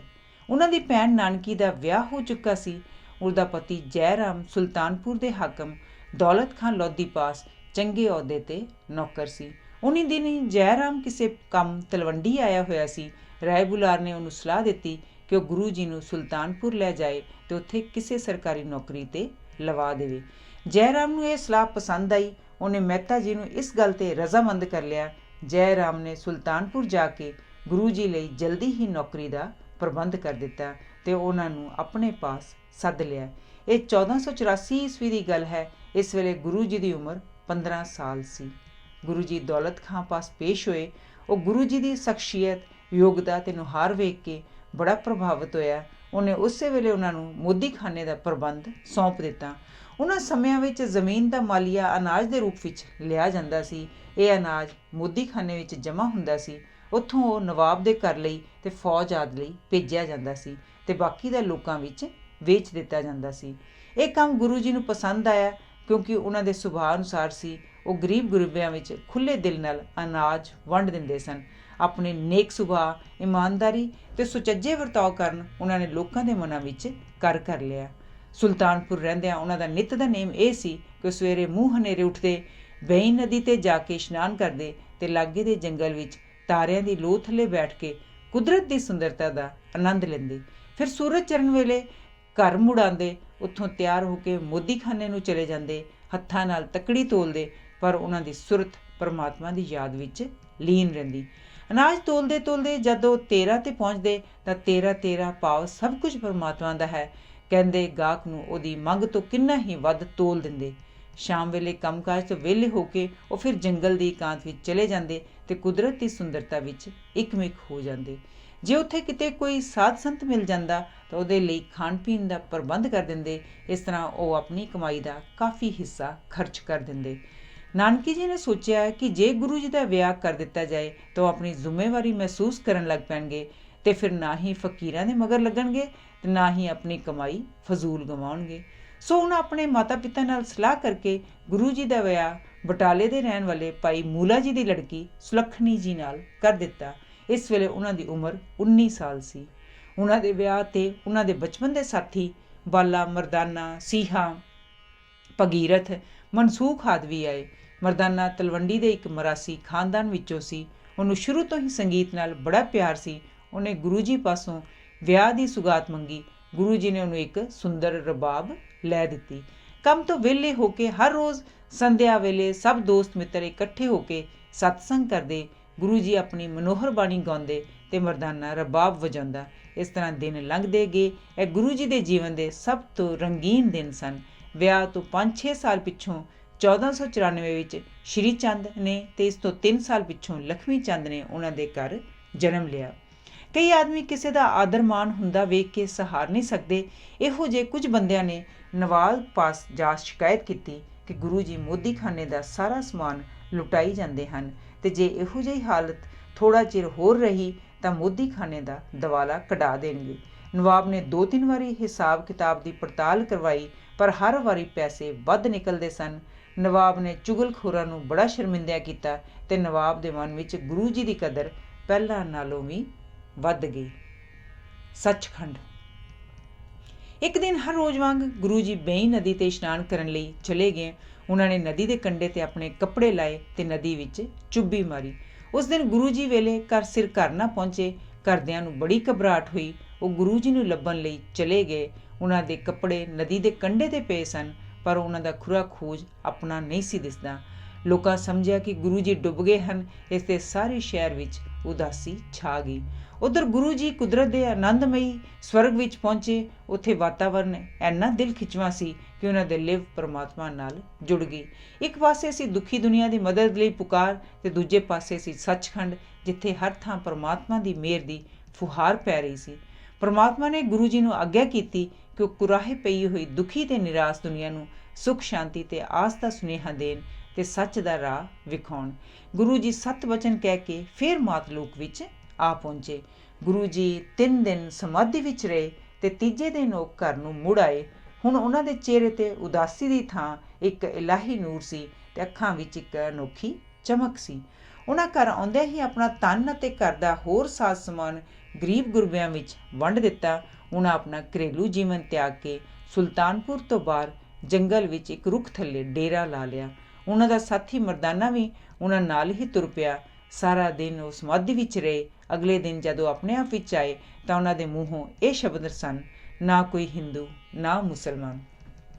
ਜਦ ਕਾਜ਼ੀ ਨੂੰ ਗੁਰੂ ਜੀ ਦੇ ਇਸ ਫਰਮਾਨ ਬਾਰੇ ਪਤਾ ਲੱਗਾ ਤਾਂ ਉਹਨੇ ਨਵਾਬ ਪਾਸ ਜਾ ਸ਼ਿਕਾਇਤ ਕੀਤੀ ਕਿ ਗੁਰੂ ਜੀ ਮੁਸਲਮਾਨਾਂ ਦਾ ਅਪਮਾਨ ਕਰ ਰਹੇ ਹਨ। ਨਵਾਬ ਨੇ ਗੁਰੂ ਜੀ ਨੂੰ ਸੱਦ ਭੇਜਿਆ। ਜਦ ਗੁਰੂ ਜੀ ਨਵਾਬ ਪਾਸ ਆਏ ਤਾਂ ਉਹਨੇ ਬੜੇ ਸਤਿਕਾਰ ਨਾਲ ਪੁੱਛਿਆ, ਤੁਸੀਂ ਕਿਉਂ ਕਹਿ ਰਹੇ ਹੋ ਨਾ ਕੋਈ ਹਿੰਦੂ ਨਾ ਮੁਸਲਮਾਨ? ਹਿੰਦੂਆਂ ਦੀ ਗੱਲ ਤਾਂ ਛੱਡੋ, ਸੱਚੇ ਮੁਸਲਮਾਨਾਂ ਨਾਲ ਤਾਂ ਸਾਰਾ ਭਾਰਤ ਭਰਿਆ ਪਿਆ ਹੈ। ਗੁਰੂ ਜੀ ਨੇ ਉੱਤਰ ਦਿੱਤਾ, ਸੱਚਾ ਮੁਸਲਮਾਨ ਬਣਨਾ ਬੜਾ ਕਠਿਨ ਹੈ। ਰੱਬ ਦੀ ਰਜ਼ਾ ਵਿੱਚ ਰਹਿਣਾ, ਵਿਖਾਵਾ, ਲੋਭ ਤੇ ਹੰਕਾਰ ਤਿਆਗਣਾ, ਰੱਬ ਦੇ ਜੀਵਾਂ ਤੇ ਦਇਆ ਕਰਨੀ, ਹੱਕ ਹਲਾਲ ਦੀ ਕਮਾਈ ਕਰਨੀ ਤੇ ਸ਼ਰ੍ਹਾ ਤੇ ਚੱਲਣਾ ਇੱਕ ਸੱਚੇ ਮੁਸਲਮਾਨ ਦੇ ਕਰਤੱਵ ਹਨ। ਗੁਰੂ ਜੀ ਦੇ ਸ਼ਬਦਾਂ ਦਾ ਸੁਣਨ ਵਾਲਿਆਂ ਤੇ ਬੜਾ ਅਸਰ ਪਿਆ। ਦੁਪਹਿਰ ਦੀ ਨਮਾਜ਼ ਦਾ ਵੇਲਾ ਹੋ ਗਿਆ ਸੀ। ਜਦ ਸਭ ਦਰਬਾਰੀ ਨਮਾਜ਼ ਪੜ੍ਹਨ ਲਈ ਮਸੀਤ ਵੱਲ ਜਾਣ ਲੱਗੇ ਤਾਂ ਕਾਜ਼ੀ ਨੇ ਗੁਰੂ ਨੂੰ ਕਿਹਾ, ਤੁਸੀਂ ਸਾਨੂੰ ਸੱਚੇ ਮੁਸਲਮਾਨ ਬਣਨ ਦਾ ਰਾਹ ਦੱਸਿਆ ਹੈ, ਕੀ ਤੁਸੀਂ ਸਾਡੇ ਨਾਲ ਚੱਲ ਕੇ ਨਮਾਜ਼ ਪੜ੍ਹੋਗੇ? ਗੁਰੂ ਜੀ ਨੇ ਉੱਤਰ ਦਿੱਤਾ, ਹਾਂ ਜ਼ਰੂਰ। ਗੁਰੂ ਜੀ ਸਭ ਅਹਿਲਕਾਰਾਂ ਸਮੇਤ ਮਸੀਤ ਵਿੱਚ ਗਏ। ਕਾਜ਼ੀ ਨੇ ਨਮਾਜ਼ ਪੜ੍ਹਨੀ ਸ਼ੁਰੂ ਕੀਤੀ। ਗੁਰੂ ਜੀ ਕਾਜ਼ੀ ਵੱਲ ਵੇਖ ਕੇ ਹੱਸ ਪਏ ਪਰ ਕਾਜ਼ੀ ਚੁੱਪਚਾਪ ਨਮਾਜ਼ ਪੜ੍ਹਦਾ ਰਿਹਾ। ਜਦ ਨਮਾਜ਼ ਖਤਮ ਹੋਈ ਤਾਂ ਕਾਜ਼ੀ ਨੇ ਨਵਾਬ ਪਾਸ ਸ਼ਿਕਾਇਤ ਕੀਤੀ ਕਿ ਨਮਾਜ਼ ਪੜ੍ਹਨ ਸਮੇਂ ਹੱਸ ਕੇ ਗੁਰੂ ਜੀ ਨੇ ਮੁਸਲਮਾਨੀ ਧਰਮ ਦੀ ਤੋਹੀਨ ਕੀਤੀ ਹੈ। ਨਵਾਬ ਖੁੱਲ੍ਹੇ ਦਿਲ ਵਾਲਾ ਬੰਦਾ ਸੀ। ਉਹਨੂੰ ਪਤਾ ਸੀ ਗੁਰੂ ਜੀ ਦੇ ਹਾਸੇ ਵਿੱਚ ਜ਼ਰੂਰ ਕੋਈ ਭੇਦ ਹੈ। ਇਸ ਲਈ ਉਹਨੇ ਗੁਰੂ ਜੀ ਨੂੰ ਕਿਹਾ, ਤੁਸੀਂ ਸਾਡੇ ਨਾਲ ਨਮਾਜ਼ ਪੜ੍ਹਨ ਦਾ ਇਕਰਾਰ ਕੀਤਾ ਸੀ ਪਰ ਨਮਾਜ਼ ਪੜ੍ਹਨ ਦੀ ਥਾਂ ਤੁਸੀਂ ਤਾਂ ਕਾਜ਼ੀ 'ਤੇ ਹੱਸਦੇ ਰਹੇ ਹੋ। ਗੁਰੂ ਜੀ ਨੇ ਉੱਤਰ ਦਿੱਤਾ, ਹਾਂ ਮੈਂ ਕਾਜ਼ੀ ਨਾਲ ਨਮਾਜ਼ ਪੜ੍ਹਨ ਦਾ ਇਕਰਾਰ ਜ਼ਰੂਰ ਕੀਤਾ ਸੀ ਪਰ ਕਾਜ਼ੀ ਨਮਾਜ਼ ਕਿੱਥੇ ਪੜ੍ਹ ਰਿਹਾ ਸੀ? ਉਹ ਤਾਂ ਆਪਣੀ ਨਵੀਂ ਜਨਮੀ ਵਿਸ਼ੇਰੀ ਨੂੰ ਘਰ ਖੁੱਲ੍ਹਿਆਂ ਛੱਡ ਆਇਆ ਸੀ ਤੇ ਇਸ ਫਿਕਰ ਵਿੱਚ ਸੀ ਕਿ ਉਹ ਕਿਤੇ ਉਹਦੇ ਵਿਹੜੇ ਵਿੱਚ ਵਾਲੇ ਖੂਹ ਵਿੱਚ ਨਾ ਡਿੱਗ ਪਏ। ਇਹ ਸੁਣ ਕੇ ਕਾਜ਼ੀ ਬੜਾ ਸ਼ਰਮਿੰਦਾ ਹੋਇਆ ਪਰ ਫਿਰ ਵੀ ਕਹਿਣ ਲੱਗਾ, ਚਲੋ ਜੇ ਮੈਂ ਨਮਾਜ਼ ਨਹੀਂ ਸੀ ਪੜ੍ਹ ਰਿਹਾ, ਨਵਾਬ ਸਾਹਿਬ ਤਾਂ ਪੜ੍ਹ ਰਹੇ ਸਨ, ਤੁਸੀਂ ਨਮਾਜ਼ ਉਹਨਾਂ ਨਾਲ ਹੀ ਪੜ੍ਹ ਲੈਣੀ ਸੀ। ਗੁਰੂ ਜੀ ਨੇ ਉੱਤਰ ਦਿੱਤਾ, ਨਵਾਬ ਸਾਹਿਬ ਬੜੇ ਧਰਮਾਤਮਾ ਬੰਦੇ ਨੇ ਪਰ ਉਸ ਵੇਲੇ ਇਹ ਵੀ ਘੋੜੇ ਖਰੀਦਣ ਲਈ ਕਾਬੁਲ ਨੂੰ ਗਏ ਹੋਏ ਸਨ। ਗੁਰੂ ਜੀ ਦੀਆਂ ਖਰੀਆਂ ਗੱਲਾਂ ਦਾ ਸਭ 'ਤੇ ਬੜਾ ਪ੍ਰਭਾਵ ਪਿਆ ਤੇ ਸਭ ਦਾ ਮੂੰਹ ਬੰਦ ਹੋ ਗਿਆ। ਸਫ਼ਰ ਦੀ ਤਿਆਰੀ। ਜਦ ਗੁਰੂ ਜੀ ਦੇ ਘਰ ਘਾਟ ਤਿਆਗ ਦੇਣ ਦੀ ਖਬਰ ਉਹਨਾਂ ਦੇ ਸੱਸ ਸਹੁਰੇ ਨੂੰ ਪਹੁੰਚੀ ਤਾਂ ਉਹ ਬੜੇ ਘਬਰਾਏ। ਉਹਨਾਂ ਨੇ ਗੁਰੂ ਜੀ ਨੇ ਆਪਣਾ ਇਰਾਦਾ ਬਦਲ ਦੇਣ ਲਈ ਬਥੇਰਾ ਸਮਝਾਇਆ ਤੇ ਕਿਹਾ, ਤੁਸੀਂ ਟੱਬਰ ਵਾਲੇ ਹੋ, ਤੁਹਾਨੂੰ ਆਪਣੀ ਪਤਨੀ ਅਤੇ ਬਾਲ ਬੱਚਿਆਂ ਪ੍ਰਤੀ ਆਪਣਾ ਫਰਜ਼ ਨਿਭਾਉਣਾ ਚਾਹੀਦਾ ਹੈ। ਜੇ ਤੁਸੀਂ ਇਸ ਤਰ੍ਹਾਂ ਕਰਨਾ ਸੀ ਤਾਂ ਵਿਆਹ ਕਰਾਉਣ ਦੀ ਕੀ ਲੋੜ ਸੀ। ਉਹਨਾਂ ਦੀ ਮਾਤਾ ਨੇ ਅਤੇ ਪਿਤਾ ਨੇ ਵੀ ਕਿਹਾ, ਬੇਟਾ ਹੁਣ ਅਸੀਂ ਬੁੱਢੇ ਹੋ ਗਏ ਹਾਂ, ਤੇਰਾ ਫਰਜ਼ ਬਣਦਾ ਹੈ ਕਿ ਇਸ ਵੇਲੇ ਤੂੰ ਸਾਡੀ ਸੇਵਾ ਕਰੇ। ਉਹਨਾਂ ਦੀ ਪਤਨੀ ਨੇ ਵੀ ਤਰਲੇ ਕੀਤੇ, ਜੇ ਤੁਸੀਂ ਮੈਨੂੰ ਪਿਛਾਂਹ ਛੱਡ ਕੇ ਗਏ ਤਾਂ ਮੇਰਾ ਕੌਣ ਸਹਾਈ ਹੋਏਗਾ, ਬੱਚਿਆਂ ਨੂੰ ਕੌਣ ਪਾਲੇਗਾ। ਗੁਰੂ ਜੀ ਨੇ ਸਭ ਕੁਝ ਧੀਰਜ ਨਾਲ ਸੁਣਿਆ। ਅੰਤ ਨੂੰ ਉਹ ਬੜੇ ਪਿਆਰ ਨਾਲ ਕਹਿਣ ਲੱਗੇ, ਮੈਂ ਮੰਨਦਾ ਹਾਂ ਕਿ ਮਾਤਾ ਪਿਤਾ ਦੀ ਸੇਵਾ ਕਰਨੀ ਅਤੇ ਆਪਣੇ ਟੱਬਰ ਨੂੰ ਪਾਲਣਾ ਮੇਰਾ ਫਰਜ਼ ਹੈ, ਪਰ ਮੈਨੂੰ ਧੁਰੋਂ ਹੁਕਮ ਹੋਇਆ ਹੈ ਕਿ ਮੈਂ ਦੁਨੀਆ ਵਿੱਚ ਜਾਵਾਂ ਅਤੇ ਦੁਖੀਆਂ ਦੇ ਦੁੱਖ ਦੂਰ ਕਰਾਂ। ਮੈਂ ਪਰਮਾਤਮਾ ਦਾ ਹੁਕਮ ਨਹੀਂ ਮੋੜ ਸਕਦਾ। ਜਿਸ ਪਰਮਾਤਮਾ ਨੇ ਮੈਨੂੰ ਇਹ ਸੇਵਾ ਬਖਸ਼ੀ ਹੈ ਉਹੀ ਤੁਹਾਡਾ ਸਾਰਿਆਂ ਦਾ ਰਾਖਾ ਹੋਏਗਾ। ਇਸ ਲਈ ਮੈਨੂੰ ਆਸ਼ੀਰਵਾਦ ਦਿਓ ਕਿ ਮੈਂ ਆਪਣੇ ਮੰਤਵ ਵਿੱਚ ਸਫਲ ਹੋਵਾਂ। ਸਭ ਨੇ ਗੁਰੂ ਜੀ ਦੇ ਦ੍ਰਿੜ ਫੈਸਲੇ ਅੱਗੇ ਸਿਰ ਝੁਕਾਇਆ। ਇਸ ਪਿੱਛੋਂ ਗੁਰੂ ਜੀ ਜਲਦ ਹੀ ਮਰਦਾਨੇ ਨੂੰ ਨਾਲ ਲੈ ਕੇ ਲੰਮੀ ਯਾਤਰਾ 'ਤੇ ਤੁਰ ਪਏ। ਮਰਦਾਨਾ ਰਬਾਬ ਵਜਾਉਂਦਾ ਸੀ ਅਤੇ ਗੁਰੂ ਜੀ ਵਜਦ ਵਿੱਚ ਆ ਕੇ ਰੱਬੀ ਬਾਣੀ ਉਚਾਰਦੇ ਸਨ ਅਤੇ ਪਿਆਰ, ਏਕਤਾ, ਸੇਵਾ ਆਦਿ ਦਾ ਪ੍ਰਚਾਰ ਕਰਦੇ ਹੋਏ ਥਾਂ ਥਾਂ 'ਤੇ ਜਾਂਦੇ ਸਨ ਅਤੇ ਭੁੱਲੀਆਂ ਭਟਕੀਆਂ ਆਤਮਾਵਾਂ ਨੂੰ ਰਾਹੇ ਪਾਉਂਦੇ ਸਨ। ਸਫ਼ਰ ਕਰਦੇ ਕਰਦੇ ਉਹ ਏਮਨਾਬਾਦ ਪਹੁੰਚੇ। ਇਹ ਥਾਂ ਪੱਛਮੀ ਪਾਕਿਸਤਾਨ ਅਤੇ ਜ਼ਿਲ੍ਹਾ ਗੁਜਰਾਂਵਾਲਾ ਵਿੱਚ ਹੈ। ਉੱਥੇ ਲਾਲੋ ਨਾਂ ਦਾ ਇੱਕ ਗਰੀਬ ਤਰਖਾਣ ਰਹਿੰਦਾ ਸੀ। ਉਹ ਬੜਾ ਸੱਚਾ ਅਤੇ ਸਿੱਦਕੀ ਬੰਦਾ ਸੀ। 10 ਨੌਆਂ ਦੀ ਕਿਰਤ ਕਰਦਾ ਸੀ। ਗੁਰੂ ਜੀ ਇਹੋ ਜਿਹੇ ਬੰਦਿਆਂ ਨਾਲ ਬੜਾ ਪਿਆਰ ਕਰਦੇ ਸਨ। ਉਹ ਸੈਂਕੜੇ ਮੀਲਾਂ ਦਾ ਸਫ਼ਰ ਕਰਕੇ ਵੀ ਉਹਨਾਂ ਨੂੰ ਮਿਲਣ ਲਈ ਜਾਂਦੇ ਸਨ। ਭਾਈ ਲਾਲੋ ਨੇ ਗੁਰੂ ਜੀ ਨੂੰ ਜੀ ਆਇਆਂ ਕਿਹਾ।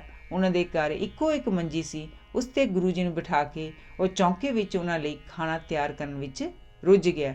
ਜਲਦੀ ਹੀ ਉਹਨੇ ਖਾਣਾ ਤਿਆਰ ਕਰਕੇ ਗੁਰੂ ਜੀ ਸਾਹਮਣੇ ਲਿਆ ਰੱਖਿਆ।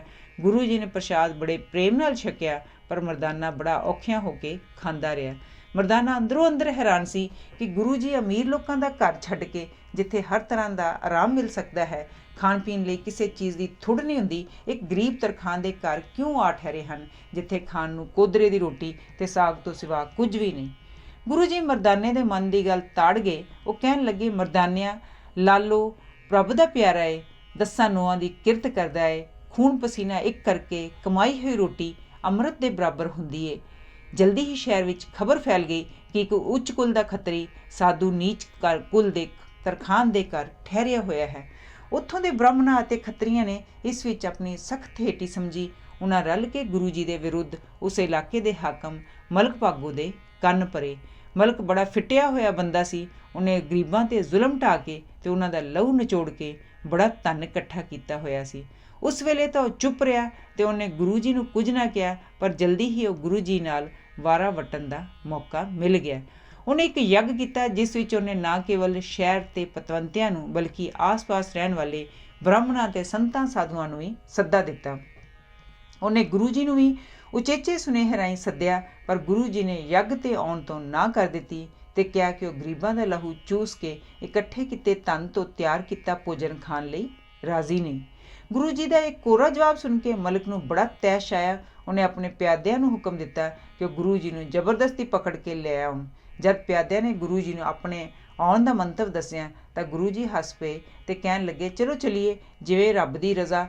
ਜਦ ਗੁਰੂ ਜੀ ਮਲਕ ਸਾਹਮਣੇ ਹਾਜ਼ਰ ਹੋਏ ਤਾਂ ਉਹਨਾਂ ਦੇ ਚਿਹਰੇ 'ਤੇ ਰੱਬੀ ਨੂਰ ਅਤੇ ਬੁੱਲ੍ਹਾਂ 'ਤੇ ਮੁਸਕਰਾਹਟ ਵੇਖ ਕੇ ਉਹਦਾ ਸਾਰਾ ਗੁੱਸਾ ਠੰਡਾ ਹੋ ਗਿਆ ਅਤੇ ਉਹ ਬੜੀ ਹਲੀਮੀ ਨਾਲ ਪੁੱਛਣ ਲੱਗਾ, ਇਹ ਨੀਚ ਕੁਲ ਦੇ ਤਰਖਾਣ ਦੇ ਘਰ ਠਹਿਰ ਕੇ ਅਤੇ ਉੱਚ ਕੁਲ ਦੇ ਖੱਤਰੀ ਦੇ ਘਰ ਬ੍ਰਹਮ ਭੋਜ ਦੇ ਸੱਦੇ ਨੂੰ ਠੁਕਰਾ ਕੇ ਤੁਸੀਂ ਹਿੰਦੂ ਧਰਮ ਦਾ ਅਪਮਾਨ ਕੀਤਾ ਹੈ, ਕਿ ਇਹ ਤੁਹਾਡੇ ਲਈ ਠੀਕ ਹੈ? ਗੁਰੂ ਜੀ ਨੇ ਉੱਤਰ ਦਿੱਤਾ, ਜਿਹੜਾ ਭੋਜਨ ਗਰੀਬਾਂ 'ਤੇ ਜ਼ੁਲਮ ਢਾਹ ਕੇ ਕਮਾਇਆ ਜਾਏ, ਉਸ ਵਿੱਚ ਗਰੀਬਾਂ ਦਾ ਲਹੂ ਹੁੰਦਾ ਹੈ।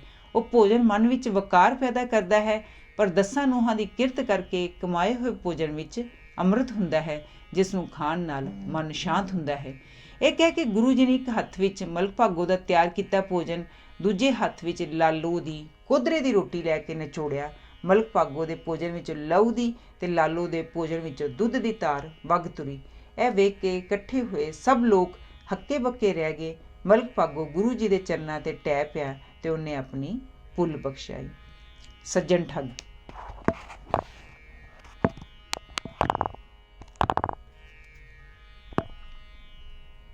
ਗੁਰੂ ਜੀ ਤੇ ਮਰਦਾਨਾ ਯਾਤਰਾ ਕਰਦੇ ਕਰਦੇ ਮੁਲਤਾਨ ਦੇ ਤਾਲਾਂਬਾ ਨਾਮੀ ਇੱਕ ਕਸਬੇ ਵਿੱਚ ਪਹੁੰਚੇ। ਉੱਥੇ ਇੱਕ ਬੜਾ ਨਾਮੀ ਠੱਗ ਰਹਿੰਦਾ ਸੀ, ਜਿਸ ਦਾ ਨਾਂ ਸੱਜਣ ਸੀ। ਇਹਨੇ ਇੱਕ ਬੜਾ ਆਲੀਸ਼ਾਨ ਮਹੱਲ ਬਣਾਇਆ ਹੋਇਆ ਸੀ। ਉਸ ਮਹੱਲ ਦੇ ਇੱਕ ਪਾਸੇ ਉਹਨੇ ਮੰਦਰ ਬਣਾਇਆ ਹੋਇਆ ਸੀ ਅਤੇ ਦੂਜੇ ਪਾਸੇ ਇੱਕ ਮਸਜਿਦ। ਬੂਹੇ ਦੇ ਬਾਹਰ ਸਦਾ 2 ਸੇਵਕ ਖੜੇ ਰਹਿੰਦੇ ਸਨ ਜੋ ਆਉਂਦੇ ਜਾਂਦੇ ਰਾਹੀਆਂ ਦੀ ਤਾੜ ਵਿੱਚ ਰਹਿੰਦੇ ਸਨ। ਉਹ ਅਮੀਰ ਯਾਤਰੂਆਂ ਨੂੰ ਚਾਂਸਾ ਦੇ ਕੇ ਘਰ ਅੰਦਰ ਲੈ ਆਉਂਦੇ ਤੇ ਰਾਤ ਵੇਲੇ ਜੋ ਕੁਝ ਵੀ ਉਹਨਾਂ ਦੇ ਪਾਸ ਹੁੰਦਾ ਝਾੜ ਲੈਂਦੇ ਤੇ ਯਾਤਰੂਆਂ ਨੂੰ ਜਾਨੋਂ ਮਾਰ ਕੇ ਇੱਕ ਪਾਸੇ ਸੁੱਟ ਆਉਂਦੇ। ਜਦ ਗੁਰੂ ਜੀ ਉਹਦੇ ਮਹੱਲ ਲਾਗਿਓਂ ਲੰਘੇ ਤਾਂ ਉਹਨਾਂ ਦੇ ਚਿਹਰੇ ਦਾ ਜਲਾਲ ਤੇ ਪਿੱਛੇ ਪਿੱਛੇ ਇੱਕ ਸੇਵਕ ਤੁਰਿਆ ਆਉਂਦਾ ਵੇਖ ਕੇ ਉਹਨਾਂ ਸਮਝਿਆ ਕਿ ਗੁਰੂ ਜੀ ਕੋਈ ਤਕੜੀ ਅਸਾਮੀ ਹਨ। ਇਸ ਲਈ ਉਹਨਾਂ ਨੇ ਗੁਰੂ ਜੀ ਨੂੰ ਅੰਦਰ ਆਉਣ ਲਈ ਕਿਹਾ। ਗੁਰੂ ਜੀ ਜਾਣੀ ਜਾਣ ਸਨ, ਪਰ ਕਿਉਂਕਿ ਉਹਨਾਂ ਨੇ ਸੱਜਣ ਦਾ ਉਧਾਰ ਕਰਨਾ ਸੀ, ਉਹ ਜਾਣ ਬੁੱਝ ਕੇ ਅੰਦਰ ਚਲੇ ਗਏ। ਸੇਵਕ ਗੁਰੂ ਜੀ ਨੂੰ ਇੱਕ ਸੱਜੇ ਹੋਏ ਕਮਰੇ ਵਿੱਚ ਲੈ ਗਏ। ਸੱਜਣ ਗੁਰੂ ਜੀ ਨੂੰ ਜੀ ਆਇਆ ਕਹਿਣ ਲਈ ਆਪ ਉਹਨਾਂ ਪਾਸ ਆਇਆ। ਉਹਦੇ ਸੱਜੇ ਹੱਥ ਵਿੱਚ ਹਿੰਦੂ ਸਾਧੂਆਂ ਵਾਲੀ ਮਾਲਾ ਸੀ ਤੇ ਖੱਬੇ ਹੱਥ ਵਿੱਚ ਮੁਸਲਮਾਨ ਫਕੀਰਾਂ ਵਾਲੀ ਡੰਗੋਰੀ। ਉਹਦੀ ਮੋਮਨਾ ਵਰਗੀ ਸ਼ਕਲ ਵੇਖ ਕੇ ਹਰ ਕੋਈ ਠੱਗਿਆ ਜਾ ਸਕਦਾ ਸੀ। ਨਿਮਰਤਾ ਦਾ ਵਿਖਾਵਾ ਕਰਨ ਲਈ ਉਹ ਗੁਰੂ ਜੀ ਦੇ ਚਰਨਾਂ ਵਿੱਚ ਬੈਠ ਗਿਆ ਤੇ ਗੱਲਾਂ ਗੱਲਾਂ ਵਿੱਚ ਇਹ ਜਾਣਨ ਦੀ ਕੋਸ਼ਿਸ਼ ਕਰਨ ਲੱਗਾ ਕਿ ਉਹਨਾਂ ਪਾਸ ਕੀ ਕੁਝ ਹੈ। ਜਦ ਗੁਰੂ ਜੀ ਨੇ ਉਸ ਤੋਂ ਉਹਦਾ ਨਾਂ ਪੁੱਛਿਆ ਤਾਂ ਉਹ ਕਹਿਣ ਲੱਗਾ, ਹਿੰਦੂ ਮੈਨੂੰ ਸੱਜਣ ਵੱਲ ਕਹਿੰਦੇ ਹਨ ਤੇ ਮੁਸਲਮਾਨ ਸ਼ੇਖ ਸੱਜਣ, ਪਰ ਮੈਂ ਨਾ ਹਿੰਦੂ ਹਾਂ ਨਾ ਮੁਸਲਮਾਨ, ਮੈਂ ਸਭ ਦਾ ਸਾਂਝਾ ਸੇਵਕ ਹਾਂ। ਇੰਨੇ ਨੂੰ ਸੇਵਕ ਗੁਰੂ ਜੀ ਦੇ ਮਰਦਾਨੇ ਲਈ ਬੜੇ ਸਵਾਦੀ ਭੋਜਨ ਲੈ ਕੇ ਆਏ, ਪਰ ਗੁਰੂ ਜੀ ਨੇ ਭੋਜਨ ਖਾਣ ਤੋਂ ਨਾ ਕਰ ਦਿੱਤੀ। ਫਿਰ ਸੱਜਣ ਗੁਰੂ ਜੀ ਨੂੰ ਇੱਕ ਹੋਰ ਕਮਰੇ ਵਿੱਚ ਲੈ ਗਿਆ ਜਿੱਥੇ ਸੌਣ ਲਈ ਬਿਸਤਰੇ ਵਿਛੇ ਹੋਏ ਸਨ। ਸੱਜਣ ਨੇ ਗੁਰੂ ਜੀ ਨੂੰ ਪਲੰਘ ਤੇ ਆਰਾਮ ਕਰਨ ਲਈ ਕਿਹਾ, ਪਰ ਗੁਰੂ ਜੀ ਪੁੰਜੇ ਫਰਸ਼ ਤੇ ਹੀ ਬੈਠ ਗਏ ਤੇ ਕਹਿਣ ਲੱਗੇ, ਫਕੀਰਾਂ ਨੂੰ ਪਲੰਘਾਂ ਨਾਲ ਕੀ, ਅਸੀਂ ਪੁੰਜੇ ਹੀ ਠੀਕ ਹਾਂ, ਸਾਡੇ ਆਰਾਮ ਦਾ ਵੇਲਾ ਹਾਲੀ ਨਹੀਂ ਹੋਇਆ, ਜਾਓ ਤੁਸੀਂ ਆਰਾਮ ਕਰੋ। ਗੁਰੂ ਜੀ ਨੂੰ ਪ੍ਰਣਾਮ ਕਰਕੇ ਸੱਜਣ ਉੱਥੋਂ ਚਲਾ ਗਿਆ। ਉਹਨੇ ਸੇਵਕਾਂ ਨਾਲ ਸਲਾਹ ਕੀਤੀ ਤੇ ਫੈਸਲਾ ਕੀਤਾ ਕਿ ਸਵੇਰੇ ਸਵੇਰੇ ਜਦ ਗੁਰੂ ਜੀ ਕੋਕ ਸੁੱਤੇ ਹੋਣ ਤਾਂ ਉਹਨਾਂ ਨੂੰ ਜਾਨੋਂ ਮਾਰ ਕੇ ਉਹਨਾਂ ਦਾ ਧਨ ਲੁੱਟ ਲਿਆ ਜਾਏ। ਇਹ ਫੈਸਲਾ ਕਰਕੇ ਸੱਜਣ ਆਪਣੇ ਕਮਰੇ ਵਿੱਚ ਜਾ ਲਿਟਿਆ। ਅੱਧੀ ਰਾਤ ਅਚਾਨਕ ਉਹਦੇ ਕੰਨੀ ਇਲਾਹੀ ਕੀਰਤਨ ਦੀ ਆਵਾਜ਼ ਪਈ। ਉਹਨੇ ਕੰਨ ਲਾ ਕੇ ਸੁਣਿਆ। ਇਹ ਆਵਾਜ਼ ਗੁਰੂ ਜੀ ਦੇ ਕਮਰੇ ਵਿੱਚੋਂ ਆ ਰਹੀ ਸੀ। ਉਹ ਆਪ ਮੁਹਾਰੇ ਉੱਠ ਕੇ ਉੱਧਰ ਤੁਰ ਪਿਆ। ਉਹਨੇ ਬੂਹੇ ਵਿੱਚ ਇੱਕ ਚੀਤਨਾ ਹੀ ਵੇਖਿਆ ਕਿ ਮਰਦਾਨਾ ਰਬਾਬ ਵਜਾ ਰਿਹਾ ਹੈ ਤੇ ਗੁਰੂ ਜੀ ਮਸਤ ਬੈਠੇ ਗਾ ਰਹੇ ਹਨ। ਉਸ ਸ਼ਬਦ ਦਾ ਭਾਵ ਸੀ ਕਿ ਵਿਖਾਵਾ ਆਤਮਾ ਨੂੰ ਭ੍ਰਿਸ਼ਟ ਕਰਦਾ ਹੈ। ਜਿਹੜੇ ਲੋਕ ਦਗੇ ਫਰੇਬ ਨਾਲ ਧਨ ਇਕੱਠਾ ਕਰਦੇ ਹਨ ਉਹਨਾਂ ਨੂੰ ਅੰਤ ਸਮੇਂ ਲੇਖਾ ਦੇਣਾ ਪਵੇਗਾ। ਸੱਚੇ ਸੱਜਣ ਉਹ ਹੁੰਦੇ ਹਨ ਜੋ ਔਖੇ ਸਮੇਂ ਦੂਜਿਆਂ ਦੇ ਸਹਾਈ ਹੁੰਦੇ ਹਨ। ਸੱਜਣ ਨੂੰ ਪਤਾ ਲੱਗਿਆ ਸੀ ਕਿ ਗੁਰੂ ਜੀ ਜਾਣੀ ਜਾਣ ਹਨ। ਉਹਦੇ ਸਾਰੇ ਕੀਤੇ ਪਾਪ ਉਹਦੀਆਂ ਅੱਖਾਂ ਸਾਹਮਣੇ ਆ ਗਏ ਤੇ ਉਹਨੂੰ ਬੜਾ ਪਛਤਾਵਾ ਲੱਗਾ। ਉਹ ਬੂਹਾ ਖੋਲ ਕੇ ਅੰਦਰ ਗਿਆ ਤੇ ਗੁਰੂ ਜੀ ਦੇ ਚਰਨਾਂ ਤੇ ਟਹਿ ਪਿਆ। ਉਹਨੇ ਗੁਰੂ ਜੀ ਨੂੰ ਬੇਨਤੀ ਕੀਤੀ ਕਿ ਉਹ ਉਹਦੀਆਂ ਭੁੱਲਾਂ ਬਖਸ਼ ਦੇਣ। ਗੁਰੂ ਜੀ ਨੇ ਉਹਨੂੰ ਕਿਹਾ, ਪਿਛਲੀਆਂ ਭੁੱਲਾਂ ਤੇ ਪਛਚਾਤਾਪ ਕਰੋ ਤੇ ਅਗਾਂਹ ਲਈ ਪਾਪ ਦਾ ਰਾਹ ਤਿਆਗ ਦਿਓ। 10 ਨੋਹਾਂ ਦੀ ਕਿਰਤ ਕਰਕੇ ਆਪਣਾ ਨਿਰਵਾਹ ਕਰੋ। ਸੱਜਣ ਨੇ ਇੰਝ ਹੀ ਕੀਤਾ ਤੇ ਪਾਪ ਦੁਆਰਾ ਇਕੱਠਾ ਕੀਤਾ ਹੋਇਆ ਸਾਰਾ ਧਨ ਗਰੀਬਾਂ ਤੇ ਲੋੜਵੰਦਾਂ ਵਿੱਚ ਵੰਡ ਦਿੱਤਾ। ਉਹਨੇ ਆਪਣੇ ਮਹੱਲ ਨੂੰ ਧਰਮਸ਼ਾਲਾ ਵਿੱਚ ਬਦਲ ਦਿੱਤਾ ਜਿੱਥੇ ਆਉਂਦੇ ਜਾਂਦੇ ਰਾਹੀ ਆਰਾਮ ਕਰਦੇ ਸਨ। ਉਹ ਆਪ ਇੱਕ ਨਿਮਾਣੀ ਜਿਹੀ ਝੁੱਗੀ ਵਿੱਚ ਰਹਿਣ ਲੱਗ ਪਿਆ। ਇਸ ਤਰ੍ਹਾਂ ਸੱਜਣ ਇੱਕ ਠੱਗ ਤੋਂ ਸੱਚਮੁੱਚ ਦਾ ਸੱਜਣ ਬਣ ਗਿਆ ਤੇ ਗੁਰੂ ਜੀ ਦੀ ਸਿੱਖਿਆ ਦਾ ਲੋਕਾਂ ਵਿੱਚ ਪ੍ਰਚਾਰ ਕਰਨ ਲੱਗਾ। ਹਰਿਦੁਆਰ। ਦੱਖਣੀ ਪੰਜਾਬ ਦਾ ਦੌਰਾ ਕਰਨ ਪਿੱਛੋਂ ਗੁਰੂ ਜੀ ਨੇ ਪੂਰਬ ਵੱਲ ਹਿੰਦੂ ਧਰਮ ਦੇ ਪ੍ਰਸਿੱਧ ਤੀਰਥਾਂ ਦਾ ਦੌਰਾ ਕਰਨ ਦਾ ਫੈਸਲਾ ਕੀਤਾ।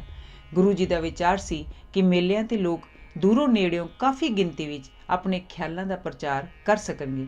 ਉਹਨਾਂ ਲੋਕਾਂ ਦਾ ਧਿਆਨ ਖਿੱਚਣ ਲਈ ਆਮ ਤੌਰ 'ਤੇ ਪ੍ਰਚਲਿਤ ਰਸਮ ਰਿਵਾਜਾਂ 'ਤੇ ਉਲਟ ਕਰਨ ਲੱਗ ਪੈਂਦੇ ਸਨ। ਉਹਨਾਂ ਨੂੰ ਪਤਾ ਸੀ ਕਿ ਲੋਕ ਜ਼ਰੂਰ ਇਸ 'ਤੇ ਇਤਰਾਜ਼ ਕਰਨਗੇ, ਸੋ ਜਿਵੇਂ ਹੀ ਲੋਕ ਇਤਰਾਜ਼ ਕਰਦੇ ਗੁਰੂ ਜੀ ਉਹਨਾਂ ਨੂੰ ਕੂੜ ਕੁਫਰ ਛੱਡ ਕੇ ਸੱਚ ਦਾ ਰਾਹ ਅਪਣਾਉਣ ਲਈ ਪ੍ਰੇਰਿਤ ਕਰਦੇ।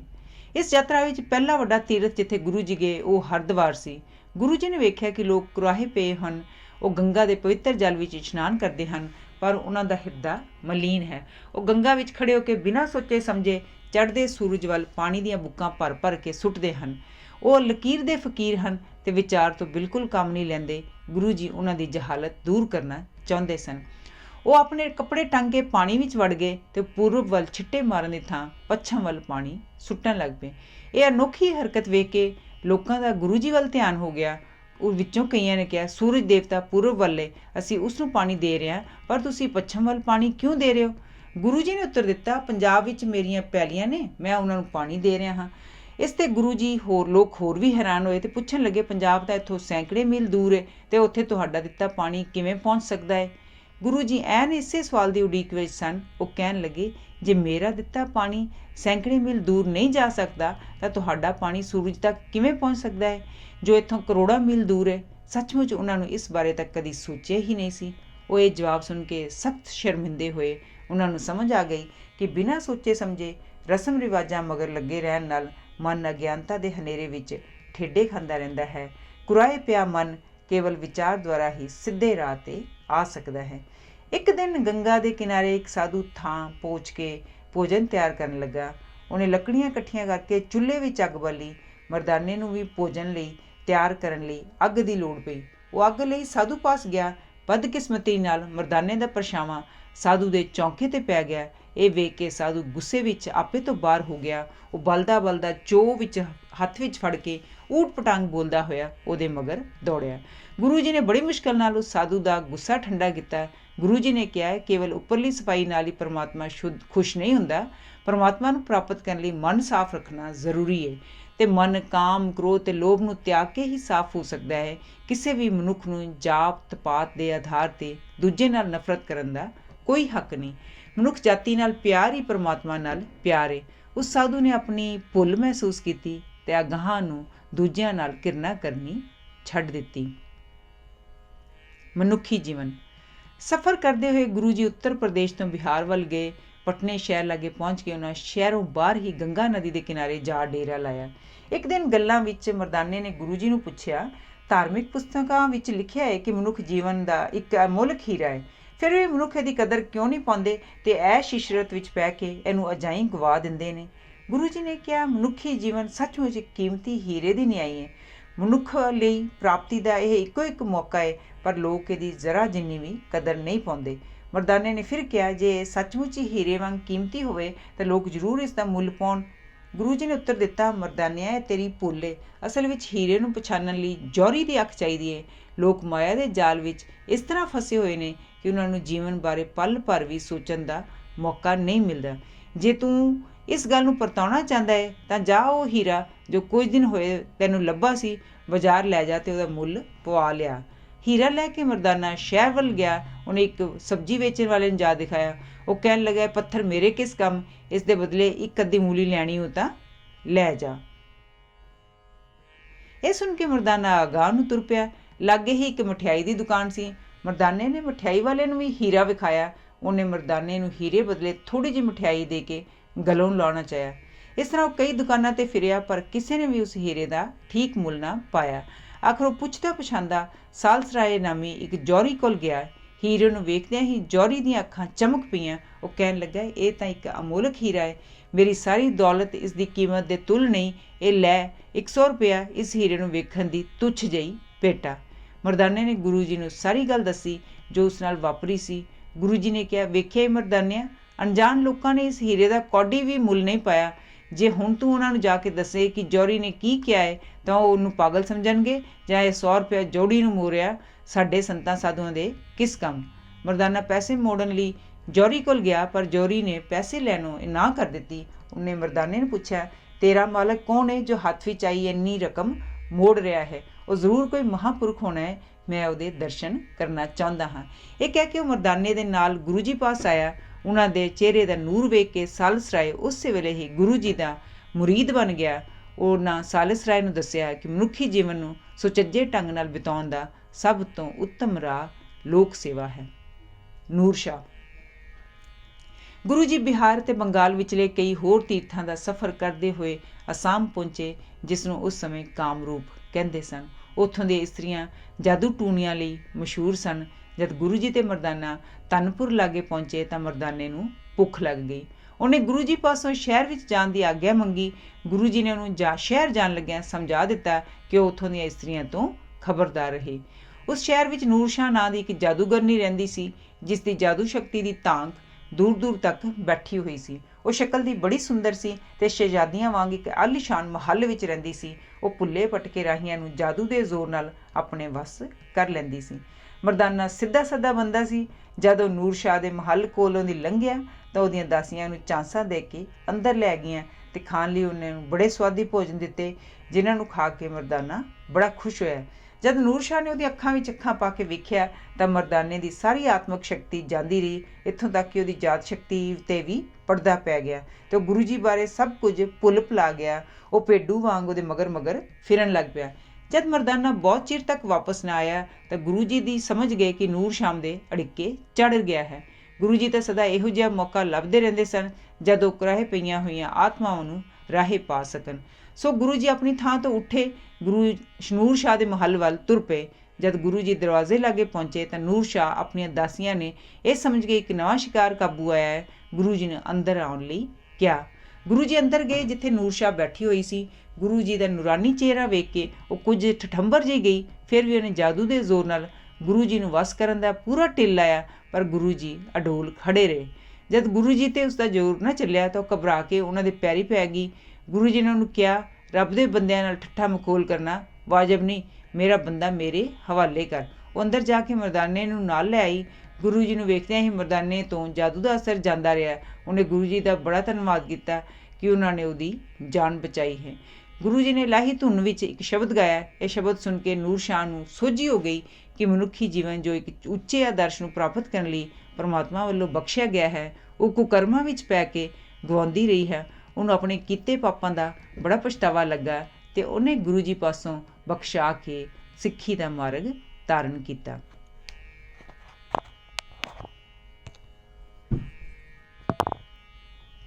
ਕੌਡਾ ਰਾਖਸ਼। ਪੰਜਾਬ ਦੇ ਵੱਡੇ ਵੱਡੇ ਸ਼ਹਿਰਾਂ ਦੀ ਯਾਤਰਾ ਕਰਨ ਪਿੱਛੋਂ ਗੁਰੂ ਜੀ ਨੇ ਦੱਖਣ ਵੱਲ ਜਾਣ ਦਾ ਫੈਸਲਾ ਕੀਤਾ। ਹੌਲੀ ਹੌਲੀ ਸਫ਼ਰ ਕਰਦੇ ਹੋਏ ਉਹ ਦੱਖਣ ਦੇ ਉਸ ਇਲਾਕੇ ਵਿੱਚ ਪਹੁੰਚੇ ਜਿੱਥੇ ਆਦਮਖੋਰਾਂ ਦਾ ਇੱਕ ਕਬੀਲਾ ਰਹਿੰਦਾ ਸੀ। ਉਹਨਾਂ ਦੇ ਆਸ-ਪਾਸ ਦੇ ਇਲਾਕੇ ਵਿੱਚ ਬੜੀ ਦਹਿਸ਼ਤ ਫੈਲਾਈ ਹੋਈ ਸੀ। ਉਹਨਾਂ ਦੇ ਸਰਦਾਰ ਦਾ ਨਾਂ ਕੌਡਾ ਸੀ। ਗੁਰੂ ਜੀ ਉਹਦਾ ਉਧਾਰ ਕਰਨਾ ਚਾਹੁੰਦੇ ਸਨ। ਬਹੁਤ ਸਾਰੇ ਲੋਕਾਂ ਨੇ ਗੁਰੂ ਜੀ ਨੂੰ ਸਲਾਹ ਦਿੱਤੀ ਕਿ ਉਹ ਆਦਮਖੋਰਾਂ ਦੇ ਇਲਾਕੇ ਵਿੱਚ ਜਾ ਕੇ ਖਾਹ-ਮਖਾਹ ਜਾਨ ਖਤਰੇ ਵਿੱਚ ਨਾ ਪਾਉਣ, ਪਰ ਗੁਰੂ ਜੀ ਨੇ ਕਿਹਾ, ਮੈਂ ਪਰਮਾਤਮਾ ਦੇ ਹੁਕਮ ਨਾਲ ਉੱਥੇ ਜਾ ਰਿਹਾ ਹਾਂ, ਉਹ ਆਪੇ ਮੈਨੂੰ ਖਤਰੇ 'ਚੋਂ ਬਚਾਏਗਾ। ਸੋ ਗੁਰੂ ਜੀ ਮਰਦਾਨੇ ਨੂੰ ਨਾਲ ਲੈ ਕੇ ਕੌਡੇ ਦੇ ਰਹਿਣ ਵਾਲੀ ਥਾਂ ਵੱਲ ਤੁਰ ਪਏ। ਕੌਡਾ ਬੜਾ ਖੁਸ਼ ਸੀ ਕਿ ਸ਼ਿਕਾਰ ਆਪਣੇ ਆਪ ਹੀ ਉਸ ਵੱਲ ਆ ਰਿਹਾ ਹੈ। ਉਸਨੇ ਇੱਕ ਵੱਡਾ ਸਾਰਾ ਕੜਾਹਾ ਰੱਖਿਆ ਹੋਇਆ ਸੀ ਜਿਸ ਵਿੱਚੋਂ ਹੱਥ ਆਏ ਸ਼ਿਕਾਰ ਨੂੰ ਪਕੜ ਕੇ ਤਲ ਲੈਂਦਾ ਸੀ। ਗੁਰੂ ਜੀ ਅਤੇ ਮਰਦਾਨੇ ਨੂੰ ਨੇੜੇ ਆਇਆ ਵੇਖ ਕੇ ਉਹ ਕੜਾਹੇ ਥੱਲੇ ਜ਼ੋਰ-ਜ਼ੋਰ ਦੀ ਅੱਗ ਦਿਖਾਉਣ ਲੱਗ ਪਿਆ, ਪਰ ਜਿਉਂ-ਜਿਉਂ ਉਹ ਅੱਗ ਬਾਲਣ ਦੀ ਕੋਸ਼ਿਸ਼ ਕਰਦਾ ਸੀ ਤਿਉਂ-ਤਿਉਂ ਤੇਲ ਠੰਡਾ ਹੋਈ ਜਾਂਦਾ ਸੀ। ਉਹ ਹੈਰਾਨ ਸੀ ਕਿ ਤੇਲ ਨੂੰ ਕੀ ਹੋ ਗਿਆ ਹੈ। ਨਿਰਾਸ਼ ਹੋ ਕੇ ਆਪਣੇ ਸ਼ਿਕਾਰ ਨੂੰ ਅੱਗ 'ਤੇ ਹੀ ਭੁੰਨਣ ਲਈ ਤਿਆਰ ਹੋ ਗਿਆ। ਉਹਨੇ ਗੁਰੂ ਜੀ ਵੱਲ ਘੂਰ ਕੇ ਤੱਕਿਆ। ਅੱਗੋਂ ਗੁਰੂ ਜੀ ਮੁਸਕਰਾ ਪਏ। ਉਹ ਹੋਰ ਵੀ ਹੈਰਾਨ ਹੋਇਆ ਕਿ ਗੁਰੂ ਜੀ ਬਾਕੀ ਕਾਬੂ ਆਏ ਲੋਕਾਂ ਵਾਂਗ ਡਰੇ ਜਾਂ ਘਬਰਾਏ ਕਿਉਂ ਨਹੀਂ। ਇਹ ਸੋਚ ਕੇ ਉਹ ਆਪ ਹੀ ਘਬਰਾ ਗਿਆ। ਫਿਰ ਵੀ ਹੌਸਲਾ ਕਰਕੇ ਉਸ ਨੇ ਅੱਗ ਵੱਲ ਵੇਖਿਆ। ਇੰਨੇ ਨੂੰ ਅੱਗ ਵੀ ਠੰਡੀ ਹੋ ਚੁੱਕੀ ਸੀ। ਇਹ ਕਰਾਮਾਤ ਵੇਖ ਕੇ ਉਹ ਕੰਬ ਗਿਆ। ਜਦ ਉਹਨੇ ਦੁਬਾਰਾ ਗੁਰੂ ਜੀ ਵੱਲ ਵੇਖਿਆ ਤਾਂ ਗੁਰੂ ਜੀ ਦੇ ਚਿਹਰੇ 'ਤੇ ਇਲਾਹੀ ਨੂਰ ਸੀ ਤੇ ਉਹ ਵਜਦ ਵਿੱਚ ਆ ਕੇ ਇੱਕ ਸ਼ਬਦ ਗਾ ਰਹੇ ਸਨ। ਕੌਡੇ ਨੇ ਇੰਝ ਮਹਿਸੂਸ ਕੀਤਾ ਕਿ ਜਿਵੇਂ ਉਹ ਕੀਲਿਆ ਗਿਆ ਹੈ। ਉਹ ਬੁੱਤ ਦਾ ਬੁੱਤ ਬਣ ਕੇ ਸ਼ਬਦ ਸੁਣਦਾ ਰਿਹਾ। ਜਿਉਂ-ਜਿਉਂ ਸ਼ਬਦ ਦੀ ਇਲਾਹੀ ਧੁਨ ਉਹਦੇ ਕੰਨੀ ਪੈਂਦੀ ਸੀ, ਉਹਦਾ ਮਲੀਨ ਹਿਰਦਾ ਧੋਤਾ ਜਾ ਰਿਹਾ ਸੀ। ਅੰਤ ਨੂੰ ਬੇਸੁੱਧ ਹੋ ਕੇ ਕੌਡਾ ਗੁਰੂ ਜੀ ਦੇ ਚਰਨਾਂ 'ਤੇ ਟਹਿ ਪਿਆ। ਗੁਰੂ ਜੀ ਨੇ ਉਹਨੂੰ ਸਿੱਖਿਆ ਦਿੱਤੀ ਕਿ ਮਨੁੱਖੀ ਜਨਮ ਪਰਮਾਤਮਾ ਨੇ ਕੇਵਲ ਸੇਵਾ ਲਈ ਬਖਸ਼ਿਆ ਹੈ, ਨਾ ਕਿ ਪਸ਼ੂਆਂ ਵਾਂਗ ਇੱਕ ਦੂਜੇ ਨੂੰ ਖਾਣ ਲਈ। ਕੌਡੇ ਨੇ ਗੁਰੂ ਜੀ ਦਾ ਹੁਕਮ ਸਿਰ ਮੱਥੇ 'ਤੇ ਮੰਨਿਆ ਤੇ ਇਕਰਾਰ ਕੀਤਾ ਕਿ ਉਹ ਗਾਂ ਤੋਂ ਆਪਣਾ ਜੀਵਨ ਲੋਕ ਭਲਾਈ ਲਈ ਅਰਪਣ ਕਰ ਦੇਵੇਗਾ ਅਤੇ ਆਪਣੇ ਕਬੀਲੇ ਦੇ ਲੋਕਾਂ ਨੂੰ ਗੁਰੂ ਜੀ ਦੇ ਦੱਸੇ ਹੋਏ ਰਾਹ 'ਤੇ ਚੱਲਣ ਲਈ ਪ੍ਰੇਰੇਗਾ। ਇਸ ਤਰ੍ਹਾਂ ਕੌਡਾ ਗੁਰੂ ਜੀ ਦੀ ਸਿੱਖਿਆ ਤੋਂ ਪ੍ਰਭਾਵਿਤ ਹੋ ਕੇ ਇੱਕ ਰਾਖਸ਼ ਤੋਂ ਗੁਰਸਿੱਖ ਬਣ ਗਿਆ ਤੇ ਗੁਰੂ ਜੀ ਦੇ ਦੱਸੇ ਹੋਏ ਪੂਰਨਿਆਂ 'ਤੇ ਚੱਲਦਾ ਹੋਇਆ ਪਰਮਾਤਮਾ ਦੇ ਨਾਂ ਦਾ ਪ੍ਰਚਾਰ ਕਰਨ ਲੱਗ ਪਿਆ। ਮੱਕੇ ਅਤੇ ਬਗਦਾਦ ਦੀ ਯਾਤਰਾ। ਕੌਡੇ ਨੂੰ ਸਿੱਖੀ ਦੇ ਰਾਹ 'ਤੇ ਪਾਉਣ ਪਿੱਛੋਂ ਗੁਰੂ ਜੀ ਲੰਕਾ ਤੱਕ ਗਏ। ਉੱਥੋਂ ਉਹ ਫਿਰ ਵਾਪਸ ਕਰਤਾਰਪੁਰ ਆ ਗਏ। ਇੱਥੇ ਕੁਝ ਸਮਾਂ ਠਹਿਰ ਕੇ ਉਹ ਉੱਤਰ ਵੱਲ ਸਫ਼ਰ ਕੇ ਤੁਰ ਪਏ ਤੇ ਕਸ਼ਮੀਰ ਤੋਂ ਹੁੰਦੇ ਹੋਏ ਝੀਲ ਮਨਾਨ ਸਰੋਵਰ ਤੱਕ ਗਏ ਜਿੱਥੇ ਕੁਝ ਸਿੱਧ ਰਹਿੰਦੇ ਸਨ।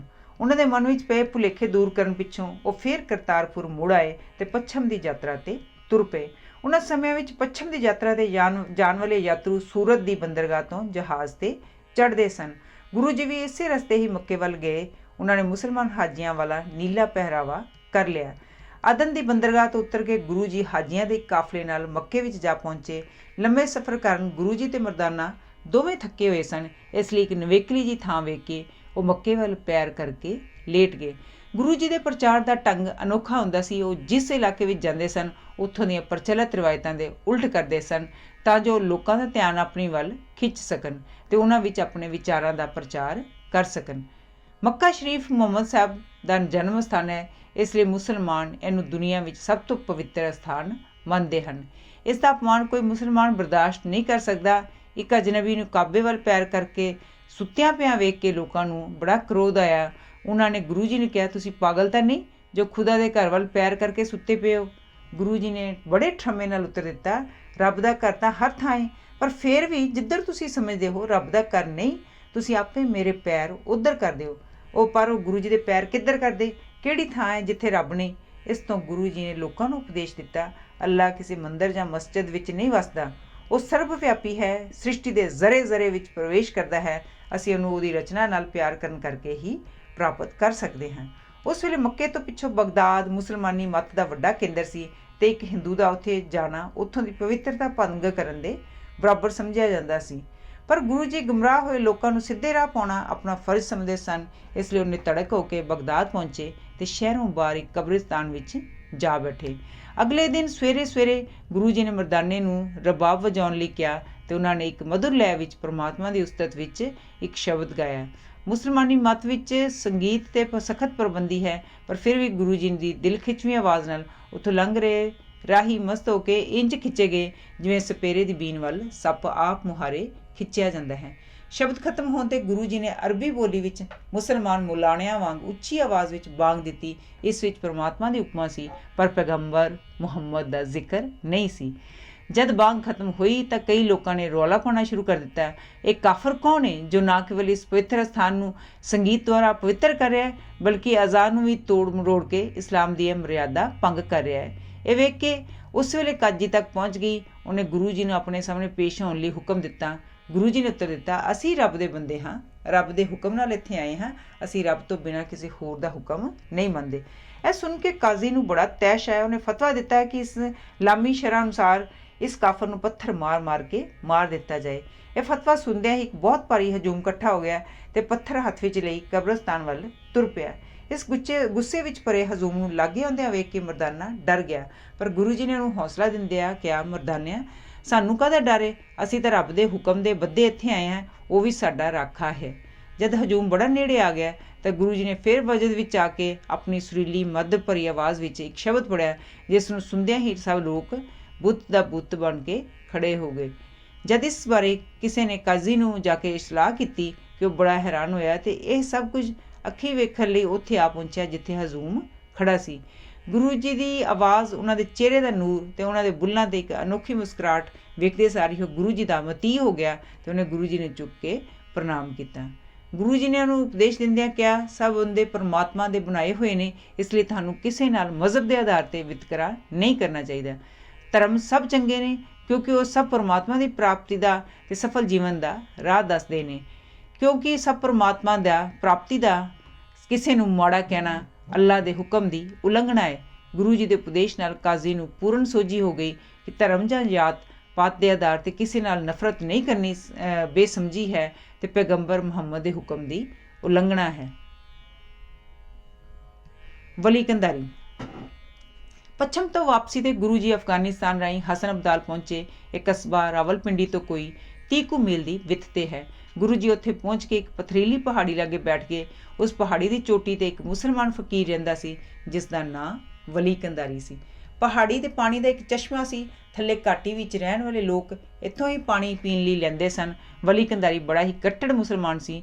ਉਹਦੇ ਚੇਲਿਆਂ ਨੇ ਉਹਨੂੰ ਦੱਸਿਆ ਕਿ ਨਾਨਕ ਨਾਂ ਦਾ ਇੱਕ ਕਰਨੀ ਵਾਲਾ ਫਕੀਰ ਉੱਥੇ ਠਹਿਰਿਆ ਹੋਇਆ ਹੈ ਅਤੇ ਲੋਕ ਉਹਦੀ ਆਤਮਿਕ ਸ਼ਕਤੀ ਵੇਖ ਕੇ ਉਹਦੀ ਮਾਨਤਾ ਕਰਨ ਲੱਗ ਪਏ ਹਨ। ਇਹ ਸੁਣ ਕੇ ਵਲੀ ਕੰਧਾਰੀ ਨੂੰ ਬੜਾ ਕ੍ਰੋਧ ਆਇਆ ਅਤੇ ਉਹਨੇ ਲੋਕਾਂ ਨੂੰ ਪਾਣੀ ਦੇਣਾ ਬੰਦ ਕਰ ਦਿੱਤਾ। ਪਾਣੀ ਨਾ ਮਿਲਣ ਕਰਕੇ ਲੋਕ ਬੜੇ ਦੁਖੀ ਹੋਏ। ਉਹਨਾਂ ਜਾ ਕੇ ਪੀਰ ਦੇ ਹੱਥ ਬੜੇ ਹਾੜੇ ਕੱਢੇ, ਪਰ ਪੀਰ ਨੇ ਉਹਨਾਂ ਦੀ ਇੱਕ ਨਾ ਸੁਣੀ ਅਤੇ ਕਹਿਣ ਲੱਗਾ, ਨਾਨਕ ਤੁਹਾਡਾ ਪੀਰ ਏ, ਜਾਓ ਹੁਣ ਉਸ ਕੋਲੋਂ ਪਾਣੀ ਜਾ ਕੇ ਮੰਗੋ। ਇੱਕ ਦਿਨ ਮਰਦਾਨੇ ਨੂੰ ਵੀ ਸਖਤ ਪਿਆਸ ਲੱਗੀ, ਪਰ ਪੀਰ ਨੂੰ ਲਾਗਿਓ ਚਾਗਿਓ ਕਿਤੋਂ ਵੀ ਪਾਣੀ ਨਾ ਮਿਲਿਆ। ਗੁਰੂ ਜੀ ਨੇ ਮਰਦਾਨੇ ਨੂੰ ਵਲੀ ਕੰਧਾਰੀ ਪਾਸ ਜਾ ਕੇ ਪਾਣੀ ਦੇਣ ਲਈ ਬੇਨਤੀ ਕਰਨ ਲਈ ਕਿਹਾ। ਮਰਦਾਨਾ ਪਿਆਸ ਨਾਲ ਨਿਡਾਲ ਹੋਇਆ ਅਤੇ ਹਫਤਾ ਹੋਇਆ ਬੜੀ ਮੁਸ਼ਕਿਲ ਨਾਲ ਪਹਾੜੀ ਦੀ ਚੋਟੀ 'ਤੇ ਪਹੁੰਚਿਆ ਅਤੇ ਵਲੀ ਕੰਧਾਰੀ ਪਾਸ ਪਾਣੀ ਲਈ ਬੇਨਤੀ ਕੀਤੀ, ਪਰ ਪੀਰ ਨੇ ਪਾਣੀ ਦੇਣੋਂ ਨਾ ਕਰ ਦਿੱਤੀ। ਗੁਰੂ ਜੀ ਨੂੰ ਮਰਦਾਨੇ ਨੂੰ ਪਾਣੀ ਲਈ 3 ਵਾਰੀ ਵਲੀ ਕੰਧਾਰੀ ਵੱਲ ਭੇਜਿਆ ਅਤੇ 3 ਵਾਰੀ ਹੀ ਇਹ ਕਹਿ ਕੇ ਉਸਨੇ ਮਰਦਾਨੇ ਨੂੰ ਮੋੜ ਦਿੱਤਾ। ਚੰਗਾ ਤੇਰਾ ਪੀਰ ਹੈ ਜੋ ਮੰਗਤਿਆਂ ਵਾਂਗ ਦੂਜਿਆਂ ਕੋਲੋਂ ਪਾਣੀ ਮੰਗਦਾ ਫਿਰਦਾ ਹੈ। ਜੇ ਉਹ ਸੱਚਾ ਪੀਰ ਹੈ ਤਾਂ ਉਹ ਆਪ ਪਾਣੀ ਦਾ ਪ੍ਰਬੰਧ ਕਿਉਂ ਨਹੀਂ ਕਰ ਲੈਂਦਾ। ਮਰਦਾਨਾ ਵਿਚਾਰਾ ਫਿਰ ਮੁੜ ਆਇਆ ਅਤੇ ਜੋ ਕੁਝ ਪੀਰ ਨੇ ਕਿਹਾ ਸੀ ਗੁਰੂ ਜੀ ਨੂੰ ਆ ਦੱਸਿਆ। ਇਸ 'ਤੇ ਗੁਰੂ ਜੀ ਨੇ ਲਾਗੇ ਹੀ ਇੱਕ ਪੱਥਰ ਚੁੱਕਿਆ ਅਤੇ ਉਸ ਥੱਲੇ ਮਰਦਾਨੇ ਨੂੰ ਮਿੱਟੀ ਪੁੱਟਣ ਲਈ ਕਿਹਾ। ਉੱਥੇ ਠੰਡੇ ਮਿੱਠੇ ਨਿਰਮਲ ਜਲ ਦਾ ਇੱਕ ਸੋਮਾ ਨਿਕਲ ਕੇ ਵਗ ਤੁਰਿਆ, ਪਰ ਇਸ ਨਾਲ ਹੀ ਵਲੀ ਕੰਧਾਰੀ ਵਾਲਾ ਸੋਮਾ ਬਿਲਕੁਲ ਸੁੱਕ ਗਿਆ। ਵਲੀ ਕੰਧਾਰੀ ਪਹਿਲਾਂ ਹੀ ਸੜ ਬਲ ਕੇ ਕੋਲੇ ਹੋਇਆ ਬੈਠਾ ਸੀ। ਆਪਣਾ ਚਸ਼ਮਾ ਸੁੱਕ ਗਿਆ ਵੇਖ ਕੇ ਉਹਨੂੰ ਅੱਗ ਹੀ ਲੱਗ ਗਈ। ਉਹਨੇ ਚਟਾਨ ਦਾ ਇੱਕ ਵੱਡਾ ਸਾਰਾ ਟੁਕੜਾ ਚੁੱਕ ਕੇ ਗੁਰੂ ਜੀ ਵੱਲ ਰੇੜ ਦਿੱਤਾ। ਉਸ ਵੇਲੇ ਸਵੇਰ ਦਾ ਵੇਲਾ ਸੀ। ਗੁਰੂ ਜੀ ਦਾਤਣ ਕਰ ਰਹੇ ਸਨ। ਇੱਕ ਵੱਡੀ ਸਾਰੀ ਚਟਾਨ ਆਪਣੀ ਵੱਲ ਰਿੜਦੀ ਆਉਂਦੀ ਵੇਖ ਕੇ ਗੁਰੂ ਜੀ ਨੇ ਇੱਕ ਹੱਥ ਨਾਲ ਉਹਨੂੰ ਪਰਿਓਂ ਹੀ ਰੋਕ ਲਿਆ। ਗੁਰੂ ਜੀ ਦੇ ਪੰਜੇ ਦਾ ਨਿਸ਼ਾਨ ਹਾਲੀ ਵੀ ਮੌਜੂਦ ਹੈ। ਉਸ ਸਥਾਨ 'ਤੇ ਇਸੇ ਨਾਂ ਦਾ ਇੱਕ ਬੜਾ ਸੁੰਦਰ ਗੁਰਦੁਆਰਾ ਬਣਿਆ ਹੋਇਆ ਹੈ। ਇਹ ਕਰਾਮਾਤ ਵੇਖ ਕੇ ਵਲੀ ਕੰਧਾਰੀ ਦਾ ਗੁਮਾਨ ਟੁੱਟ ਗਿਆ ਅਤੇ ਉਹ ਪਹਾੜੀ ਤੋਂ ਥੱਲੇ ਉਤਰ ਕੇ ਗੁਰੂ ਜੀ ਪਾਸ ਆਇਆ ਅਤੇ ਉਹਨਾਂ ਦੇ ਚਰਨੀ ਟਹਿ ਪਿਆ। ਗੁਰੂ ਜੀ ਨੇ ਉਹਨੂੰ ਬੜੇ ਪ੍ਰੇਮ ਨਾਲ ਸਮਝਾਇਆ, ਪਿਆਰ ਅੱਲਾ ਦਾ ਦੂਜਾ ਨਾਂ ਹੈ। ਜਿਸ ਹਿਰਦੇ ਵਿੱਚ ਪਿਆਰ ਹੈ ਉਸ ਵਿੱਚ ਅੱਲਾ ਦਾ ਵਾਸ ਹੈ। ਜੋ ਲੋਕ ਦੂਜਿਆਂ ਨਾਲ ਘ੍ਰਿਣਾ ਕਰਦੇ ਨੇ ਉਹ ਅੱਲਾ ਨੂੰ ਕਦੀ ਪ੍ਰਾਪਤ ਨਹੀਂ ਕਰਦੇ। ਇਹ ਸੁਣ ਕੇ ਵਲੀ ਕੰਧਾਰੀ ਦੇ ਮਨ ਤੋਂ ਅਗਿਆਨਤਾ ਦਾ ਹਨੇਰਾ ਦੂਰ ਹੋ ਗਿਆ ਅਤੇ ਉਹ ਇੱਕ ਪਵਿੱਤਰ ਆਤਮਾ ਬਣ ਗਿਆ। ਲਹਿਣਾ ਜੀ ਨਾਲ ਮੁਲਾਕਾਤ। ਪੱਛਮ ਦੀ ਯਾਤਰਾ ਕਰਕੇ 1522 ਵਿੱਚ ਗੁਰੂ ਜੀ ਕਰਤਾਰਪੁਰ ਵਾਪਸ ਪਹੁੰਚੇ। ਹੁਣ ਗੁਰੂ ਜੀ ਨੇ ਫਕੀਰਾਂ ਵਾਲਾ ਬਾਣਾ ਲਾ ਕੇ ਸਧਾਰਨ ਲਿਬਾਸ ਪਾਉਣਾ ਸ਼ੁਰੂ ਕਰ ਦਿੱਤਾ। ਉਹ ਚਾਰੇ ਕੁੰਟਾ ਫਿਰ ਆਏ ਸਨ ਅਤੇ ਪਿਆਰ, ਸੇਵਾ, ਏਕਤਾ ਅਤੇ ਕਿਰਤ ਦਾ ਸੰਦੇਸ਼ ਦੂਰ ਦੂਰ ਤੱਕ ਪਹੁੰਚਾ ਆਏ ਸਨ। ਹੁਣ ਉਹਨਾਂ ਦਾ ਜੋ ਦੁਨੀਆ ਨੂੰ ਦਿੱਤਾ ਸੀ ਉਹ ਆਪਣੇ ਜੀਵਨ 'ਤੇ ਘਟਾ ਕੇ ਦੱਸਣਾ ਚਾਹੁੰਦੇ ਸਨ। ਉਹਨਾਂ ਨੇ ਇੱਕ ਕਿਸਾਨ ਦਾ ਜੀਵਨ ਬਤੀਤ ਕਰਨਾ ਸ਼ੁਰੂ ਕਰ ਦਿੱਤਾ। ਇਸ ਦਿਨ ਵੇਲੇ ਉਹ ਖੇਤਾਂ ਵਿੱਚ ਕੰਮ ਕਰਦੇ ਸਨ ਅਤੇ ਸ਼ਾਮ ਨੂੰ ਗੁਰੂ ਜੀ ਵੱਲੋਂ ਲਾਏ ਗਏ ਲੰਗਰ ਵਿੱਚ ਸਭ ਅਮੀਰ ਗਰੀਬ ਹਿੰਦੂ ਮੁਸਲਮਾਨ ਮਿਲ ਕੇ ਪ੍ਰਸ਼ਾਦ ਛਕਦੇ ਸਨ। ਫਿਰ ਗੁਰੂ ਜੀ ਰੱਬੀ ਬਾਣੀ ਦਾ ਕੀਰਤਨ ਕਰਕੇ ਲੋਕਾਂ ਦੀਆਂ ਆਤਮਾਵਾਂ ਨੂੰ ਭਰਪੂਰ ਕਰਦੇ ਸਨ। ਹੁਣ ਗੁਰੂ ਜੀ ਯਾਤਰਾ 'ਤੇ ਬਹੁਤ ਘੱਟ ਜਾਂਦੇ ਸਨ। ਇਹਨਾਂ ਦਿਨਾਂ ਵਿੱਚੋਂ ਕੇਵਲ ਇੱਕ ਵਾਰ ਮੁਸਲਮਾਨ ਮੁਲਤਾਨ ਅਤੇ ਦੂਸਰੀ ਵਾਰੀ ਬਟਾਲੇ ਗਏ। ਸਿੱਖ ਦੂਰੋਂ ਦੂਰੋਂ ਉਹਨਾਂ ਦੇ ਦਰਸ਼ਨਾਂ ਨੂੰ ਆਉਂਦੇ ਸਨ। ਲਹਿਣਾ ਜੀ ਦੀ ਵੀ ਗੁਰੂ ਜੀ ਨਾਲ ਪਹਿਲੀ ਵਾਰ ਮੁਲਾਕਾਤ ਇੱਥੇ ਹੀ ਹੋਈ ਸੀ। ਲਹਿਣਾ ਜੀ ਖਡੂਰ ਸਾਹਿਬ ਦੇ ਰਹਿਣ ਵਾਲੇ ਇੱਕ ਧਨਾੜ ਵਪਾਰੀ ਸਨ। ਉਹ ਦੇਵੀ ਦੀ ਪੂਜਾ ਕਰਦੇ ਸਨ ਅਤੇ ਹਰ ਸਾਲ ਦੇਵੀ ਦੇ ਦਰਸ਼ਨਾਂ ਲਈ ਜਵਾਲਾ ਜੀ ਜਾਇਆ ਕਰਦੇ ਸਨ। ਰਾਹ ਵਿੱਚ ਕਰਤਾਰਪੁਰ ਆਉਂਦਾ ਸੀ। ਉਹਨਾਂ ਨੂੰ ਪਤਾ ਲੱਗਾ ਕਿ ਇੱਥੇ ਗੁਰੂ ਨਾਨਕ ਨਾਂ ਦੇ ਇੱਕ ਬੜੇ ਮਹਾਂਪੁਰਸ਼ ਰਹਿੰਦੇ ਹਨ। ਲਹਿਣਾ ਜੀ ਦੇ ਮਨ ਵਿੱਚ ਗੁਰੂ ਜੀ ਦੇ ਦਰਸ਼ਨਾਂ ਲਈ ਤਾਂਘ ਉਤਪੰਨ ਹੋਈ। ਉਹਨਾਂ ਨੇ ਕੋਲੋਂ ਰੰਗ ਰਹੇ ਇੱਕ ਬਜ਼ੁਰਗ ਪਾਸੋਂ ਗੁਰੂ ਜੀ ਦੇ ਘਰ ਦਾ ਰਾਹ ਪੁੱਛਿਆ। ਇਹ ਬਜ਼ੁਰਗ ਗੁਰੂ ਜੀ ਆਪ ਹੀ ਸਨ, ਪਰ ਲਹਿਣਾ ਜੀ ਇਸ ਗੱਲ ਤੋਂ ਬੇਖਬਰ ਸਨ। ਗੁਰੂ ਜੀ ਨੇ ਉੱਤਰ ਦਿੱਤਾ, ਆਓ ਮੈਂ ਤੁਹਾਨੂੰ ਉਹਨਾਂ ਪਾਸ ਲੈ ਚੱਲਦਾ ਹਾਂ। ਗੁਰੂ ਜੀ ਅੱਗੇ ਅੱਗੇ ਅਤੇ ਲਹਿਣਾ ਜੀ ਘੋੜੇ 'ਤੇ ਸਵਾਰ ਪਿੱਛੇ ਪਿੱਛੇ ਚੱਲ ਪਏ। ਘਰ ਲਾਗੇ ਪਹੁੰਚ ਕੇ ਗੁਰੂ ਜੀ ਨੇ ਲਹਿਣਾ ਜੀ ਨੂੰ ਬਾਹਰ ਇੱਕ ਕਿੱਲੇ ਨਾਲ ਆਪਣਾ ਘੋੜਾ ਬੰਨ੍ਹਣ ਲਈ ਕਿਹਾ। ਲਹਿਣਾ ਜੀ ਘੋੜਾ ਬਣ ਕੇ ਬਾਹਰ ਗੁਰੂ ਜੀ ਦੇ ਦਰਸ਼ਨਾਂ ਲਈ ਅੰਦਰ ਗਏ। ਵਿਹੜੇ ਵਿੱਚ ਇੱਕ ਸੇਵਕ ਮਿਲਿਆ ਜੋ ਲੰਗਰ ਦੀ ਤਿਆਰੀ ਵਿੱਚ ਲੱਗਾ ਹੋਇਆ ਸੀ। ਉਹਨੇ ਲਹਿਣਾ ਜੀ ਨੂੰ ਗੁਰੂ ਜੀ ਦੇ ਕਮਰੇ ਵੱਲ ਇਸ਼ਾਰਾ ਕੀਤਾ। ਲਹਿਣਾ ਜੀ ਅੰਦਰ ਗਏ। ਉਹਨਾਂ ਦੀ ਕੋਈ ਹੈਰਾਨੀ ਦੀ ਹੱਦ ਨਾ ਰਹੀ ਜਦ ਉਹਨਾਂ ਵੇਖਿਆ ਕਿ ਅੰਦਰ ਤਾਂ ਉਹੀ ਬਜ਼ੁਰਗ ਬਿਰਾਜਮਾਨ ਹਨ ਜਿਨ੍ਹਾਂ ਦੇ ਘਰ ਦਾ ਰਾਹ ਦੱਸਿਆ ਸੀ। ਲਹਿਣਾ ਜੀ ਨੂੰ ਅੰਦਰੋਂ ਅੰਦਰ ਬੜੀ ਸ਼ਰਮ ਆਈ ਕਿ ਆਉਣ ਵਾਲੇ ਘਰ ਉਹ ਆਪ ਤਾਂ ਘੋੜੇ 'ਤੇ ਚੜ੍ਹੇ ਹੋਏ ਸਨ ਅਤੇ ਗੁਰੂ ਜੀ ਪੈਦਲ ਸਨ। ਗੁਰੂ ਜੀ ਨੇ ਪੁੱਛਿਆ, ਤੁਹਾਡਾ ਨਾਂ? ਲਹਿਣਾ ਜੀ ਨੇ ਉੱਤਰ ਦਿੱਤਾ, ਜੀ ਮੈਨੂੰ ਲਹਿਣਾ ਕਹਿੰਦੇ ਨੇ ਅਤੇ ਮੈਂ ਖਡੂਰ ਦਾ ਰਹਿਣ ਵਾਲਾ ਹਾਂ। ਗੁਰੂ ਜੀ ਨੇ ਕਿਹਾ, ਮੈਂ ਤੁਹਾਡੀ ਬਹੁਤ ਚਿਰਾਂ ਤੋਂ ਉਡੀਕ ਸੀ, ਆਖਰ ਤੁਸੀਂ ਆਪ ਲਹਿਣਾ ਲੈਣ ਆ ਹੀ ਗਏ ਹੋ। ਲਹਿਣਾ ਜੀ ਨੂੰ ਪੂਰਨ ਗੁਰੂ ਮਿਲ ਗਿਆ ਅਤੇ ਉਹਨਾਂ ਦੀ ਯਾਤਰਾ ਦਾ ਸਿਲਸਿਲਾ ਖਤਮ ਹੋ ਗਿਆ। ਉਹ ਹੁਣ ਗੁਰੂ ਜੀ ਹੀ ਪਾਸ ਹੀ ਰਹਿਣ ਲੱਗ ਪਏ। ਕੁਝ ਦਿਨਾਂ ਪਿੱਛੋਂ ਗੁਰੂ ਜੀ ਨੇ ਲਹਿਣਾ ਜੀ ਨੂੰ ਆਪਣੇ ਪਿੰਡ ਖਡੂਰ ਵਾਪਸ ਭੇਜ ਦਿੱਤਾ ਤਾਂ ਜੋ ਉਹਨਾਂ ਆਪਣਾ ਕਾਰੋਬਾਰ ਕਿਸੇ ਹੋਰ ਨੂੰ ਸੌਂਪ ਪਾਉਣ। ਲਹਿਣਾ ਜੀ ਇਹ ਕੰਮ ਕਰਕੇ ਛੇਤੀ ਹੀ ਕਰਤਾਰਪੁਰ ਆਏ। ਜਦ ਲਹਿਣਾ ਜੀ ਘਰ ਪਹੁੰਚੇ ਤਾਂ ਉਹਨਾਂ ਨੂੰ ਪਤਾ ਲੱਗਾ ਕਿ ਗੁਰੂ ਜੀ ਕੰਮ ਕਰਨ ਲਈ ਪੈਲੀਆਂ ਵੱਲ ਗਏ ਹੋਏ ਹਨ। ਇਸ ਲਈ ਉਹ ਸਿੱਧਾ ਪੈਲੀਆਂ ਵਿੱਚ ਜਾ ਪਹੁੰਚੇ। ਗੁਰੂ ਜੀ ਦੇ ਦਰਸ਼ਨ ਕਰਨ ਪਿੱਛੋਂ ਉਹ ਬਾਕੀਆਂ ਵਾਂਗ ਨਾਲ ਹੀ ਖੇਤੀ ਦੇ ਕੰਮਾਂ ਵਿੱਚ ਰੁੱਝ ਗਏ। ਸ਼ਾਮ ਨੂੰ ਜਦ ਘਰ ਜਾਣ ਦਾ ਵੇਲਾ ਆਇਆ ਤਾਂ ਗੁਰੂ ਜੀ ਨੇ ਗਿੱਲੇ ਅਤੇ ਚਿੱਕਰ ਨਾਲ ਭਰੇ ਹੋਏ ਘਾਹ ਦੀ ਇੱਕ ਪੰਡ ਲਹਿਣਾ ਜੀ ਦੇ ਸਿਰ 'ਤੇ ਚੁਕਾ ਦਿੱਤੀ। ਲਹਿਣਾ ਜੀ ਨੇ ਬੜੇ ਕੀਮਤੀ ਵਸਤਰ ਪਹਿਨੇ ਹੋਏ ਸਨ, ਉਹ ਸਭ ਚਿੱਕੜ ਨਾਲ ਲਿਬੜ ਗਏ। ਜਦ ਮਾਤਾ ਸੁਲੱਖਣੀ ਜੀ ਨੇ ਲਹਿਣਾ ਜੀ ਦੇ ਚਿੱਕੜ ਨਾਲ ਭਰੇ ਹੋਏ ਬਸਤਰ ਵੇਖੇ ਤਾਂ ਉਹਨਾਂ ਨੇ ਗੁਰੂ ਜੀ ਨੂੰ ਕਿਹਾ, ਲਹਿਣਾ ਜੀ ਥੱਕੇ ਟੁੱਟੇ ਆਏ ਸਨ, ਆਉਂਦਿਆਂ ਹੀ ਤੁਸੀਂ ਉਹਨਾਂ ਨੂੰ ਇਹ ਵਗਾਰ ਪਾ ਦਿੱਤੀ ਹੈ। ਵੇਖੋ ਚਿੱਕੜ ਨਾਲ ਉਹਨਾਂ ਦੇ ਕੀਮਤੀ ਵਸਤਰਾਂ ਦਾ ਕੀ ਹਾਲ ਹੋਇਆ ਹੈ। ਗੁਰੂ ਜੀ ਨੇ ਉੱਤਰ ਦਿੱਤਾ, ਇਹ ਵਗਾਰ ਨਹੀਂ, ਇਹ ਦੁਨੀਆ ਦੇ ਦੁੱਖਾਂ ਦੀ ਪੰਡ ਹੈ। ਇਹਨਾਂ ਦੇ ਕੱਪੜਿਆਂ ਦੇ ਚਿੱਕੜ ਦੇ ਛਿੱਟੇ ਨਹੀਂ, ਕੇਸਰ ਦੇ ਨਿਸ਼ਾਨ ਨੇ। ਦੁਨੀਆ ਦਾ ਉਦਾਰ ਕਰਨ ਲਈ ਪਰਮਾਤਮਾ ਨੇ ਆਪ ਇਹਨਾਂ ਨੂੰ ਚੁਣਿਆ ਹੈ।